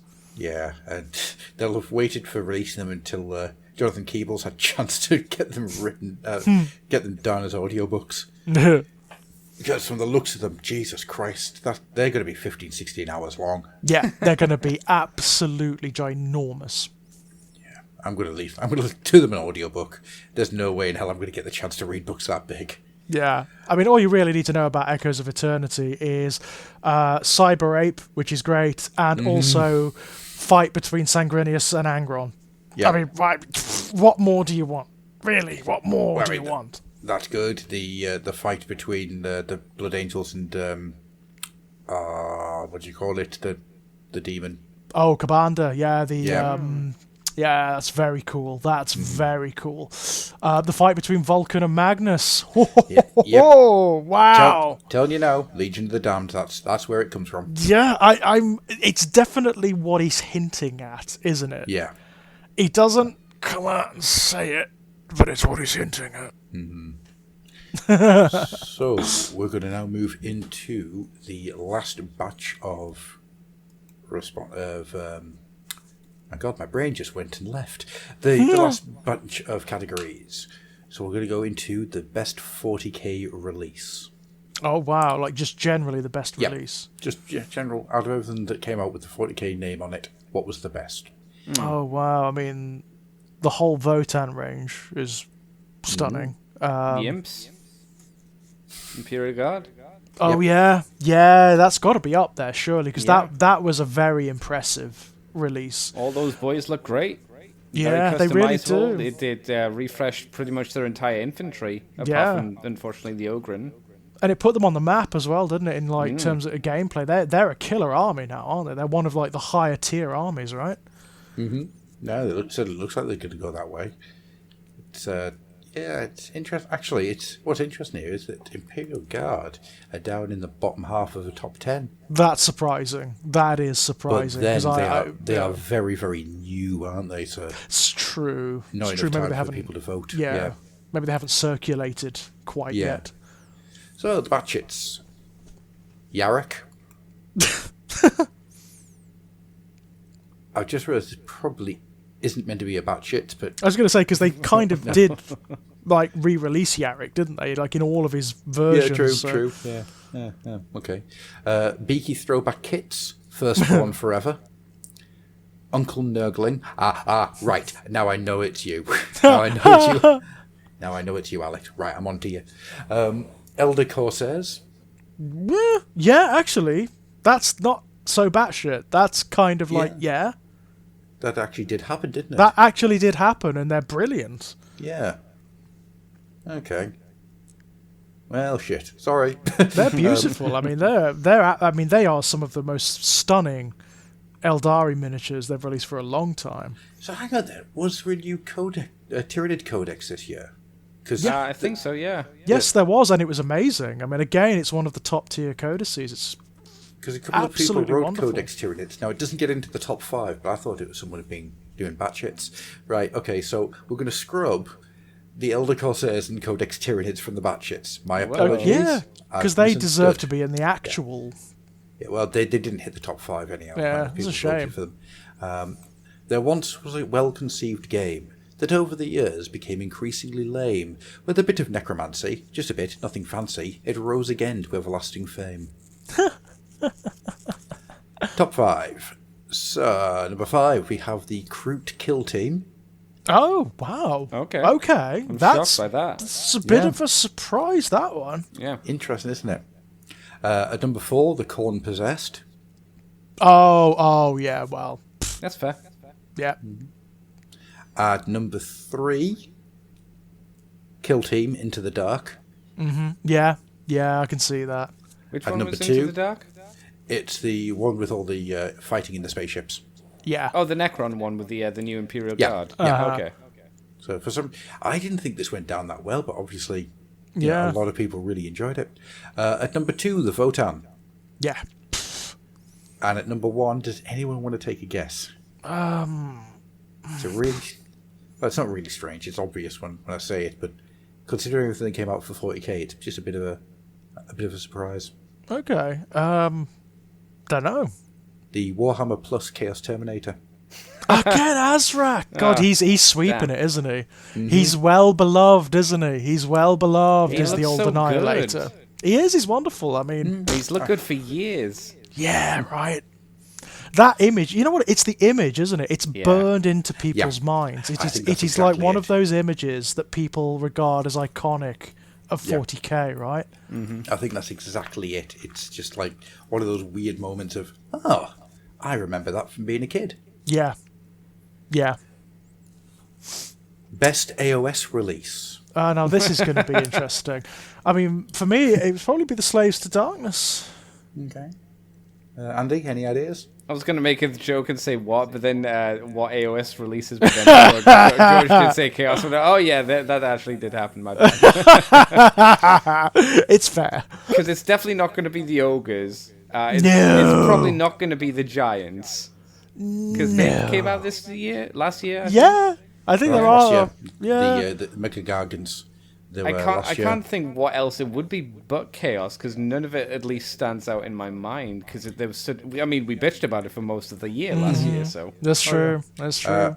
Let's just say there's more here than you might remember. Right, okay. Oh, okay. But also that you could hear the barrel being scraped. Right. Okay. Right. So, Batshits, Yarrick. Ah. They had releases. Yeah. Oh. Yeah. I heard there might have been dragons or something. The entire Skaven overhaul. Bet you loved that one, Gruff. Oh, that was mean. I never saw the 400 new Chaos Dwarf releases coming. The entire Snotling rehash line. These are all having a go at you, Adam. What's that about? It feels that way. Fighting fantasy audiobooks. Sigmar started out as a man, kicked orcs and gobbos in the can. With foes in the sod, he rose as a god. It's heresy if you're not a fan. Ha! That's pretty good. Bravo. Top 5. Warcry sundered fate, use Seraphon and meat trees. Alright, so Warcry is being sort of melded into Age of Sigmar here. Alright, that is scraping the bottom of the barrel. Yeah. Because not because Warcry is bad, the stuff of Warcry is amazing. Yeah, but it's Warcry, right? Yeah, it's heads and tails above the actual AOS line. Yeah. It's Warcry, right? Yeah. Number 4, the familiars from the Chaos Sorcerer from Warhammer Plus. Oh God. Yeah, they're good. I mean, they're lovely. So, but you went wrong, Gruff. They are scraping here, aren't they? Jesus. Echoes of Doom. Does anyone remember Echoes of Doom? What's coming Echoes out? of Doom? It was Sylvaneth versus Skaven. No. I had to go back and check this out because I didn't remember it. Then I saw there's a Lady of Vines, and I called her Dr. Octopus. That's right. There are some beautiful Sylvaneth in it. That is true. They are beautiful. But it kind of... And then Skaven, right? But there was a really nice new Deathmaster in with the Skaven. Oh, that's right. That's right, yeah. He was good. God, that was a while back as well, wasn't it? That was February, yeah. Oh, God. Wow. Number 2, the Vampire Warcry team. Yeah, they're good. They are good. That's a lovely... Again, it's Warcry, though, isn't it? Mm-hmm. And at number 1, the Slaves to Darkness box. Yeah. What else is it going to be? It's the one they pushed, isn't it? It's the big one, right? Couldn't so if really be anything anybody else. out there says that AOS is getting enough releases, seriously, look at that top 5. Yeah, yeah. Oh, it's a shame. Okay. It's a shame because there's quality stuff coming out for Third Ed, and it's making me really sad. Oh yeah, absolutely. All the books are good, aren't they? All of them are excellent. Every single one has been amazing. Yeah, superb. I've got the new Skaven book. Yeah, it's great. It is. It's superb. The shit that they do in that book is great. It really lie into the entropy, chaos power of entropy. Yes. Concepts that they had in the last one. The army lists are fantastic. Mm-hmm. You know, they're actually made Skaven that work in AOS. Yeah. But basically getting rid of all the horde. Basically, yeah. It's really, really good. Yeah. Really, really annoying. But anyhow. But push it, Games Workshop. Come on. Make something of it, you know? Yeah, I know. Gotta hope that this is the that they do something. But new 40k coming. Well, we'll find out in 2 days, because in 2 days' time they do the oh, that's right, Las Vegas Opens, which is why we're going to have to do another episode next week, aren't we? We probably are. We kind of know what's already coming for Age of Sigmar, though, don't we? It hasn't been that subtle. No, it's going to be one fucking skink or something like, isn't it? Yeah, yeah. The next one, we're going to hit the 40k. I nearly said 30k. 40k mini of the year. This is a saturated area. There's so much. Now, So much. it took a while for me to get this into any kind of order because so many things were like vying for the same place. I can imagine. So, but it's an interesting top 5, I think. Okay. Batshits. Yarick. That one beaky marine who has the same pose as the original Space Marine metal model. Mm-hmm. Blood is red, the sea is blue. Dark elves look for slaves. You'll do. I feel that someone's getting sleepy at this point. Yeah. So, I'm going to say that the honourable mention will go to the new Demon Prince. Yeah. Because that thing came in very close to being in the top 5 and was pipped by 1 vote at the very end. Oh, that's a shame. Just as I was closing it down. So, number 5, the Ironkin. Yeah. Not Yeah. just Photons, just the Ironkin. Okay. Fair, yeah, I can see that, definitely. Number 4, Chaos Knight War Dogs. Oh, wow. That's a bit of a... I mean, they're great. I've got a couple of those. They're lovely miniatures, but I am quite surprised for some Was that reason. beginning of the year? Yeah, must have been. It was that army set, wasn't it, which I managed to snag that had the codex, and it had a Knight Abominant and two of the War Dogs in it. I wonder if that was actually the end of last year then. Was Like it? a Christmas special from last year. Yeah. I don't Yeah. know. I can't remember. But enough people voted for it to get number 4 anyhow, so. Fair enough. I mean, they are good minis. Number 3, Baneyard's Revenge. Yeah, no one remembers that, do they? No, No. not It's- at all. It's the Space Marine holding the sword through the orc. Standing on the orc. The Black Templar. Yeah. Oh, that dude. Oh okay. yes, no, that's very that's good. good. Yeah. That's very good. It's another recreation of artwork, by the way, It is, classic yeah, artwork. Number 2, the Goth Rocker. Yeah, wow, that was definitely going to be in there somewhere, wasn't it? Who wants to take a guess at number 1? Avatar, maybe. I would have thought the Avatar. It's the best looking one. Avatar's just pipped. It's in the top 10, but not in the top 5. Oh wow, that's a shocker. That's a real Yeah. surprise. Oh no, Really? is it the fucking Terminator? The It Chaos is the Terminator. Terminator again. Is it Azrak? Just absolutely fucking dominating. Man, you can't beat nostalgia. Wow. It's crazy, isn't it? Wow, someone should mail this episode to like the Games Workshop marketing team. It's like, look, guys, look what's happening. You know, this is the route to go, right? Do you remember your old artists? They were really good. They made some Yeah. iconic images. Clearly. Well, it's an Jeez. interesting question because the art in. I'm not in any way going to say that the current art that they've got is bad, because it's not. It's at not. all. It's really good. In fact, it's getting better, you know. But there is a style, an in-house style that everything kind of works towards now. Yeah. Yeah. Look what happens when you have somebody working to their own strengths. Yeah, it's true. It's And then- absolutely yeah. true. Yeah. I think we've said numerous times in the past how much we like the artwork from previous editions, though, as well. So I guess well- it's no surprise, really. I'm always going to say mid-90s. Late 80s and mid-90s are the 2 eras where the art just absolutely blew up. That's where it started to coalesce as well, isn't it? You know, where you got like a more of a coherent idea of what the aesthetic of the 40k universe and whatnot was. I mean, you look to the like codexes and Warhammer armies of like 96, and you've got Wayne England on one page, Mark Gibbons on the next, and then a John Blanche picture on the next page. Yeah, it's All markedly different from one another. but it all just melds to create a feel, doesn't it? Yeah. That's that. I think. Yeah, it's an interesting one. So AOS Mini of the year. There is good stuff here. There is good stuff here. I mean, the Demon Prince, you know.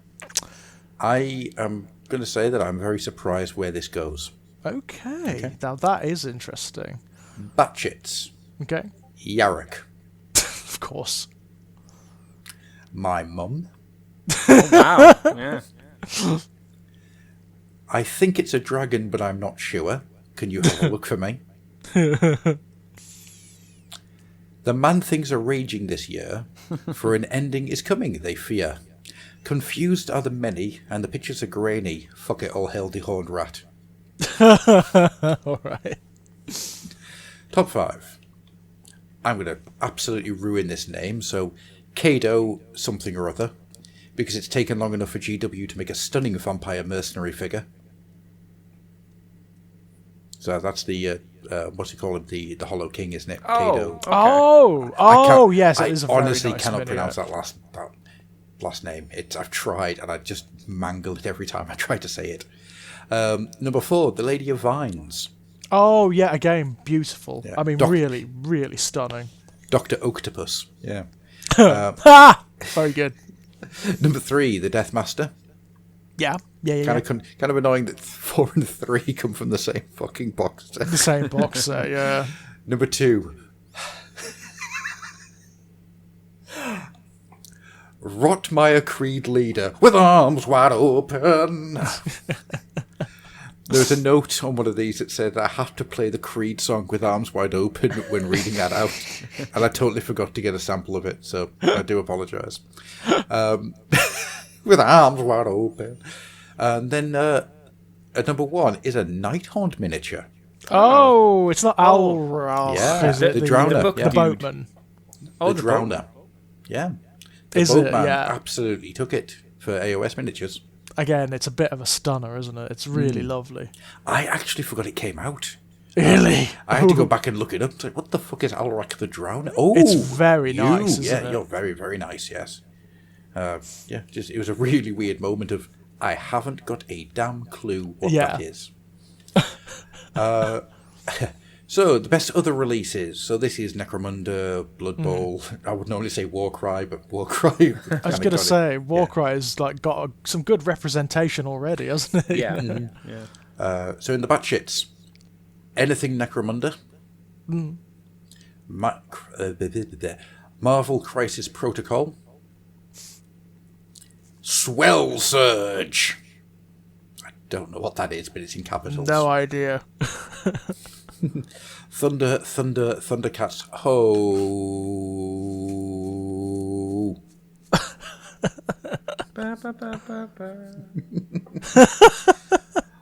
Want to hear a limerick? Techless, what a prick. Ha! Very good. So the top 5s are number 5, New Warcry. At number 4, the Ash Wastes. At number 3, Kill Team Into the Dark. Yeah, that's really popular, isn't it? People really go for that. Yeah, I would never have thought that this was as popular as it seems to be. At number 2, Blood Bowl Anaconda Star Player. Oh, okay. So that was a bit of a surprise. Yeah. Nice And to see, though. Oh, yeah. And at number 1, the Necromunda Vehicles. Oh, yeah. There's been a lot, hasn't there? They're quite good. They're quite good. So it seems to be the big trucks, and somehow, for some reasons I can't quite understand, when it comes to outside the main games, those vehicles have taken the absolute lead. Fair enough. Yeah. I'm liking this. I've got to say, I'm liking all of this off the wall stuff that's coming in. Yeah, it's strange, isn't it? But really interesting. Really interesting. So then we have the overall mini of the year. It's fucking Azrak, isn't it? Well, let's find out, shall we? Oh, come on. In the Batshits, we have I'm the Juggernaut Bitch. The Necromunda Beast Wrangler's Boots. Only Yeah. his boots. Only his boots, yeah. Just his boots. All right. The Lady Bit Rippers, which it took me a couple of seconds to work out what they're talking about, and then I realised it's the Ripper Jacks from Necromunda. Yes. Because they have a certain look to them. Yarricks. The Yarricks, yeah. Not Yarrick, the Yarricks. Some stunties and Yumis were gabbing, oiled up in an Armageddon cabin, with some proper hard lads kicked them straight in the nards, and guess what? They got stabbing. Yeah. At number 5, because this is the final category, so I'm going to get a little bit of tension going here. Nah, that didn't work. Number 5, The Goth Rocker. Yeah. At number 4, Bayard's Revenge. Bayard's Revenge. How do you pronounce it? At number 3, Alrak the Drowner. Yep. At number 2, The Avatar of Cain. Oh, nice. And at number 1, Warhammer Plus Chaos Terminator. Of course, Azrak. Yeah, of course, it's Azrak the Annihilator. Yeah, obviously. Obviously. So there you go. That is all of your guys' responses and everything that you guys voted for. And as a slice of what was going on, there's a couple of real surprises in there, I thought. That I'm really surprised how much the Annihilator actually got. Me too. I mean, same. I know it was popular, but obviously it really latched on to people's minds, didn't it? This. I would have thought the Avatar would have more, just because it's the bigger Yeah. model. Me too. And again, it has that. It really does have that nostalgia factor again, doesn't it? Yeah. It's something that people have been crying out for such a long time. I mean, when it comes to the mini of the year overall, there is, let me just double check to make sure I'm not lying to you, there is 2 votes between the Chaos Terminator and the Avatar. It is close. And then between 2 and 3, there's 12 votes difference. So it was up there, it really was up there. absolutely. Yeah. But it's interesting to me that ended up in the overall mini of the year, but didn't even hit the top 5 in 40k mini of the year. Yeah. Which Also, not even a mention of the likes of, say, Morgan Ra. Yeah. It's The new weird. Morgan Ra. Yeah. I wonder if people got excited for the Eldari when they hit, and then something else must have been going on at the same time that's drove it out of people's minds. Interest waned. I think probably what happened is some of the subsequent releases eclipsed them, because you had the Votan, didn't you? Yeah, right, And straight then the after. Imperial yeah. Guard and so on. It's really interesting to me to see how these things lay out. One of the ones I thought was really interesting was the best book. Where's it gone? Yeah, no, the best book, where it has the majority of it is AOS, which gives you the idea that AOS fiction over the last year has been a hell of a lot better than 40k fiction. Which, Yeah. considering that you got Echoes of Eternity, and was there another Siege of Terror out last year? Or was it just Echoes? It's hard to say. I can't remember off the top of my Was head. Warhawk not out last year? Yes, it was. I think it was, yes. But that's interesting because the Warhawk's not even in the top 10. And that's surprising too, because that's a very good book. Yeah, you that's a two very, very really good loved book. it until Echoes of Eternity came out. Yeah, and then it's like, Echoes sorry, guys. came, and it's like, Yeah. oh well. It's like Echoes of Eternity just absolutely pushed Warhawk out of people's minds. It's interesting to me. This every year is always really interesting to get a slice of where people are at and what people are thinking. Kill Team Into the Dark as well. That came up a lot, didn't it? It did. It really did. I would never have guessed it.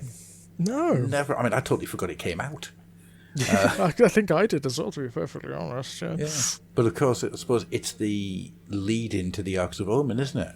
It is. It really is, because that game system is now it's the new way of playing 40k, isn't it? Yeah. Exactly. I tell you what, it's good as well. It's like playing Space Crusade. It's like it's like Space Crusade. I think this is going to really reinvigorate 40k, like Ninth Ed for the end of its run.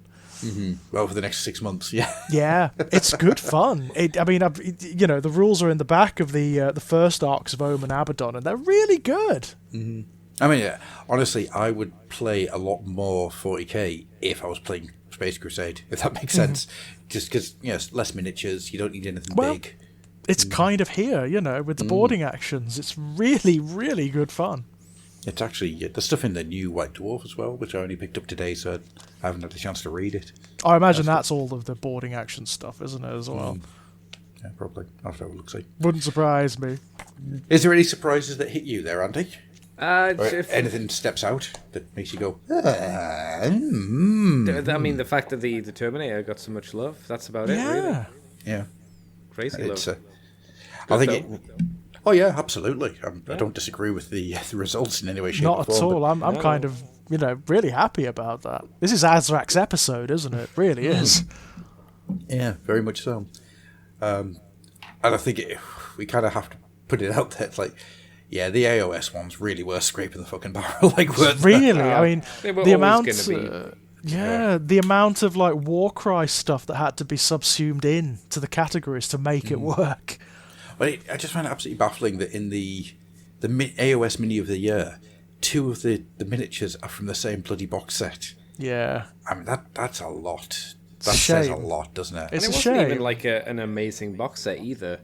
No. Let's be honest. Yeah. I mean, I really like the Deathmaster, but yeah, no, I'm totally with you. I just can't believe I forgot that came out. Yeah.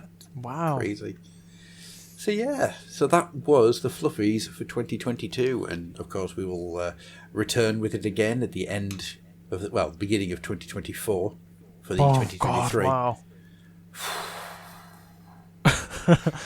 Who Deep knows breaths. where we will be? Deep breaths. Every year, I think to myself, I need to make notes throughout the year of what's coming out and what comes out, so I can look at it against what people vote for, so I can take more of a guess. And every year, I forget to do it. So, really do need to do it this year, so I can do things like, Echoes of Doom. I know exactly what that is. I know exactly what that is. Yeah. Rather than having to go to Google and go, what the fuck Yes, is Echoes of what Doom? are you talking about? Oh, it's a scaling box. Oh, I should remember that. No, completely gone. Completely Yeah. gone. So, with all that being said, then, we shall start getting out of here. Thank you so much to everyone who voted. It really does mean the world to us. That It does. You guys, Thank you, guys. Yeah, definitely. The engagement is lovely. Thank you so much. And everyone who puts the Batshits in. Awesome. Yeah, the I effort. I love raw the effort that effort. people go to. It's so good. It does feel that each year we're getting more and more elaborate. Yes, it's getting really inventive, right? Yeah, it's fantastic, and I take my hat off to all of you. You're all absolutely brilliant. Yeah, but well done. It's fantastic. So moving on then, Andy, we'll start with you. If people wish to discover you as if you were a map of a faraway land, where would they unfold you on a table? They'd place my bottom upon the Twitter page of Decayed Andy, as in a rotten flesh of a person, not a 10-year period. I'm on YouTube as Decayed Andy. I'm on Twitch as Decayed Andy. I'm also on the Moonbase 2 podcast, which you can find by putting in Moonbase 2 Transformers podcast, and usually I'll pop in, one or two places. Mm-hmm. I do say that whenever you say the as in rotting flesh and not the decade, not the passage of time, I always, every single time, think Kamen Rider. Oh, yeah, you should do. Every single time. The only reason I keep mentioning that is because somebody apparently tried to search for me using the a decade as in a time period. Oh, it's like decade Andy, Yeah. as opposed to decayed Andy. Exactly. So, okay, I'll mention it every time just in case. Just in Just in case. case, Yeah. yeah. But Brilliant. I suppose if you think about it, the way that you say decayed, it does sound like Kamen Rider Decayed. Northern, innit? Yeah. So, which means that Northern English sounds a little bit like Japanese Sentai. Brilliant. And that's a really weird place for my brain to suddenly find itself. Yeah, that's very Watashi wa peculiar. Andrew des. In it, lads. Greg's. In it, Kuishniwa. God damn it. I've probably insulted more people with my pronunciation there than anything else I've said tonight. George, where can people find you if they so wish to start the ritual of summoning? You can start it over at thestrangePlaygrounds.com, where you can find links to all of my published fiction, ladies and gents. Most recently, the Book of Queer Saints had a short story published in that, which I was really, really pleased by. You can find my 2 latest short story collections over at perpetualmotionmachinepublications.com, the Born in Blood volumes. Very recently, a new project has started. It's actually been bequeathed to me by one of the other people in the writing community, Kit Power. He did a project called My Life in Horror, and It's been running for the last 2 years, and it's a series of articles and non-fiction ruminations on horror media, films and whatnot, his personal experience of it, and he's handed that to me now. And cool. there are already introductory articles up over at thegingernutsofhorror.com. And also, I recently started, as part of the project, a new YouTube channel called Our Lives in Horror, which is going to be a series of interviews and discussions with people from the horror community, writers, artists, filmmakers, everything you can possibly think of. Introductory video is up there now at Our Lives in Horror on YouTube. Go and have a look. It's going to be fun. And you can also come and chat to me over at Twitter on Enigmatic Elegy. Excellent. For as long as it may be there, who knows? Well, I think at this point the only thing that's going to kill Twitter is going to be nuclear strikes. Yeah, seems so. Oh, the fact that its current overlord suddenly just recently discovered that it's not an operating system. Yeah. Sometimes I feel like I'm going mad. Sometimes. Wow. As for myself, you can find me at Twitter as @Grufflock. You can find this show on Twitter, on Facebook, on Instagram, on Reddit, which, yeah, I tried Reddit. It doesn't seem to be working very well, but we're there. All under the name of the Fluffenhammer. You can find my other stuff under the title of adnickel.weebly.com, where I put up my artwork, I put up my audiobooks, and recently I put up my first ever self-published skirmish game, which is a not quite 40k, if possibly not, maybe, setting of a giant hive where everybody inside vanished mysteriously overnight, and your mission, if you choose to accept it, is to go in to get answers. Book 2 will be out in April, and Book 3 will be out in June, which answers the entire story. I know everything. I've already half written Book 2. I've already written the end of Book 3. So all 3 of those will be out by the end of the summer, with the sole intention of, if you want a small skirmish game with a load of narrative parts to it, here you go. So you can find all that on the Fluffenhammer, or you can find it at adnickel.weebly.com. Under the title of Troll Wizard Productions, because that was a name I used in the early 2000s for a sprite comic site I ran.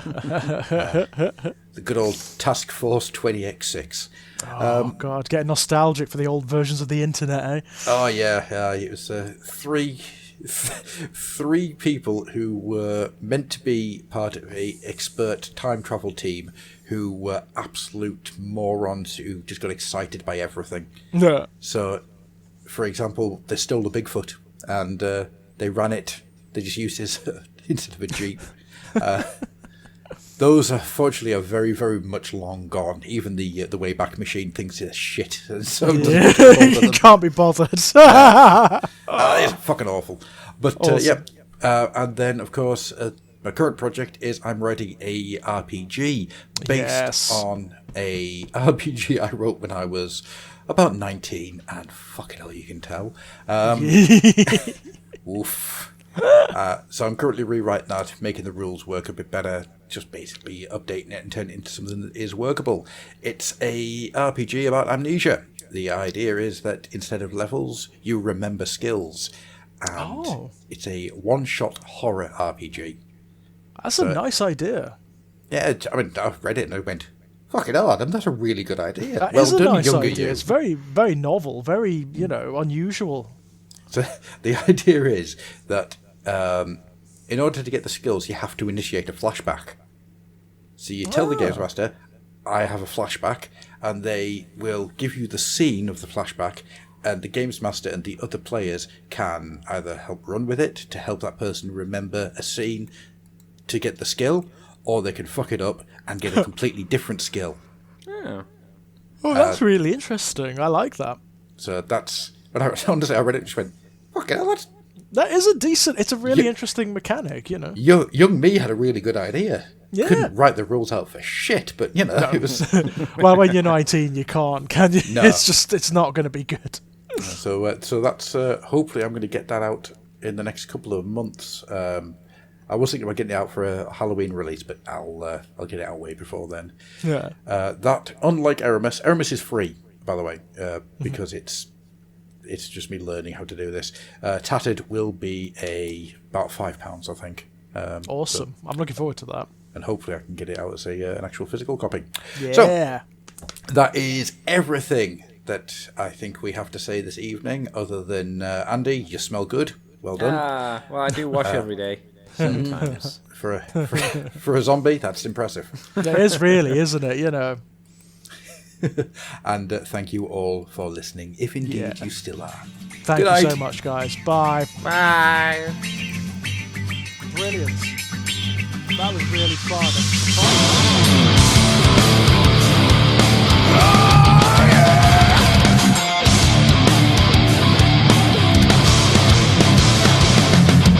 A man decides after 70 years, and that's what he goes there for, to unlock the door,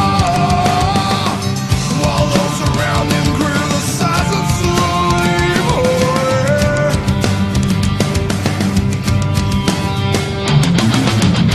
Through a fractal on the breaking board, I see you, my friend, and touch your face again.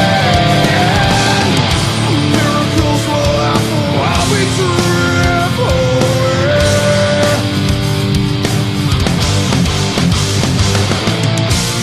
But we're never gonna survive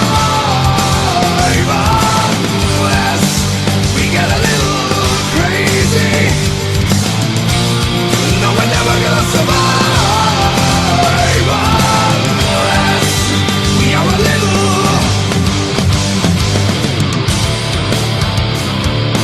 crazy.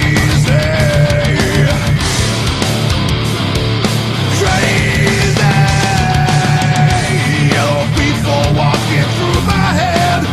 One of them's got a gun to shoot the other one.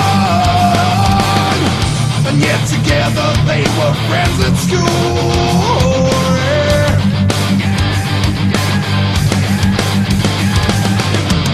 If all were there when we first took the pill, then maybe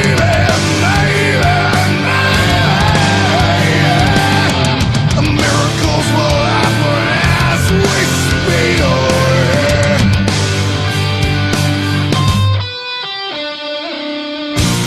But we're never gonna survive unless we get a little crazy. No, we're never gonna survive unless in a sky full of people, only someone to fly. Isn't that crazy? In a world full of people, only someone to fly. Isn't that crazy? Ain't that crazy? In a world full of people, only someone to fly. Isn't that crazy? In a world full of people, only someone to fly. Isn't that crazy? Ain't that crazy?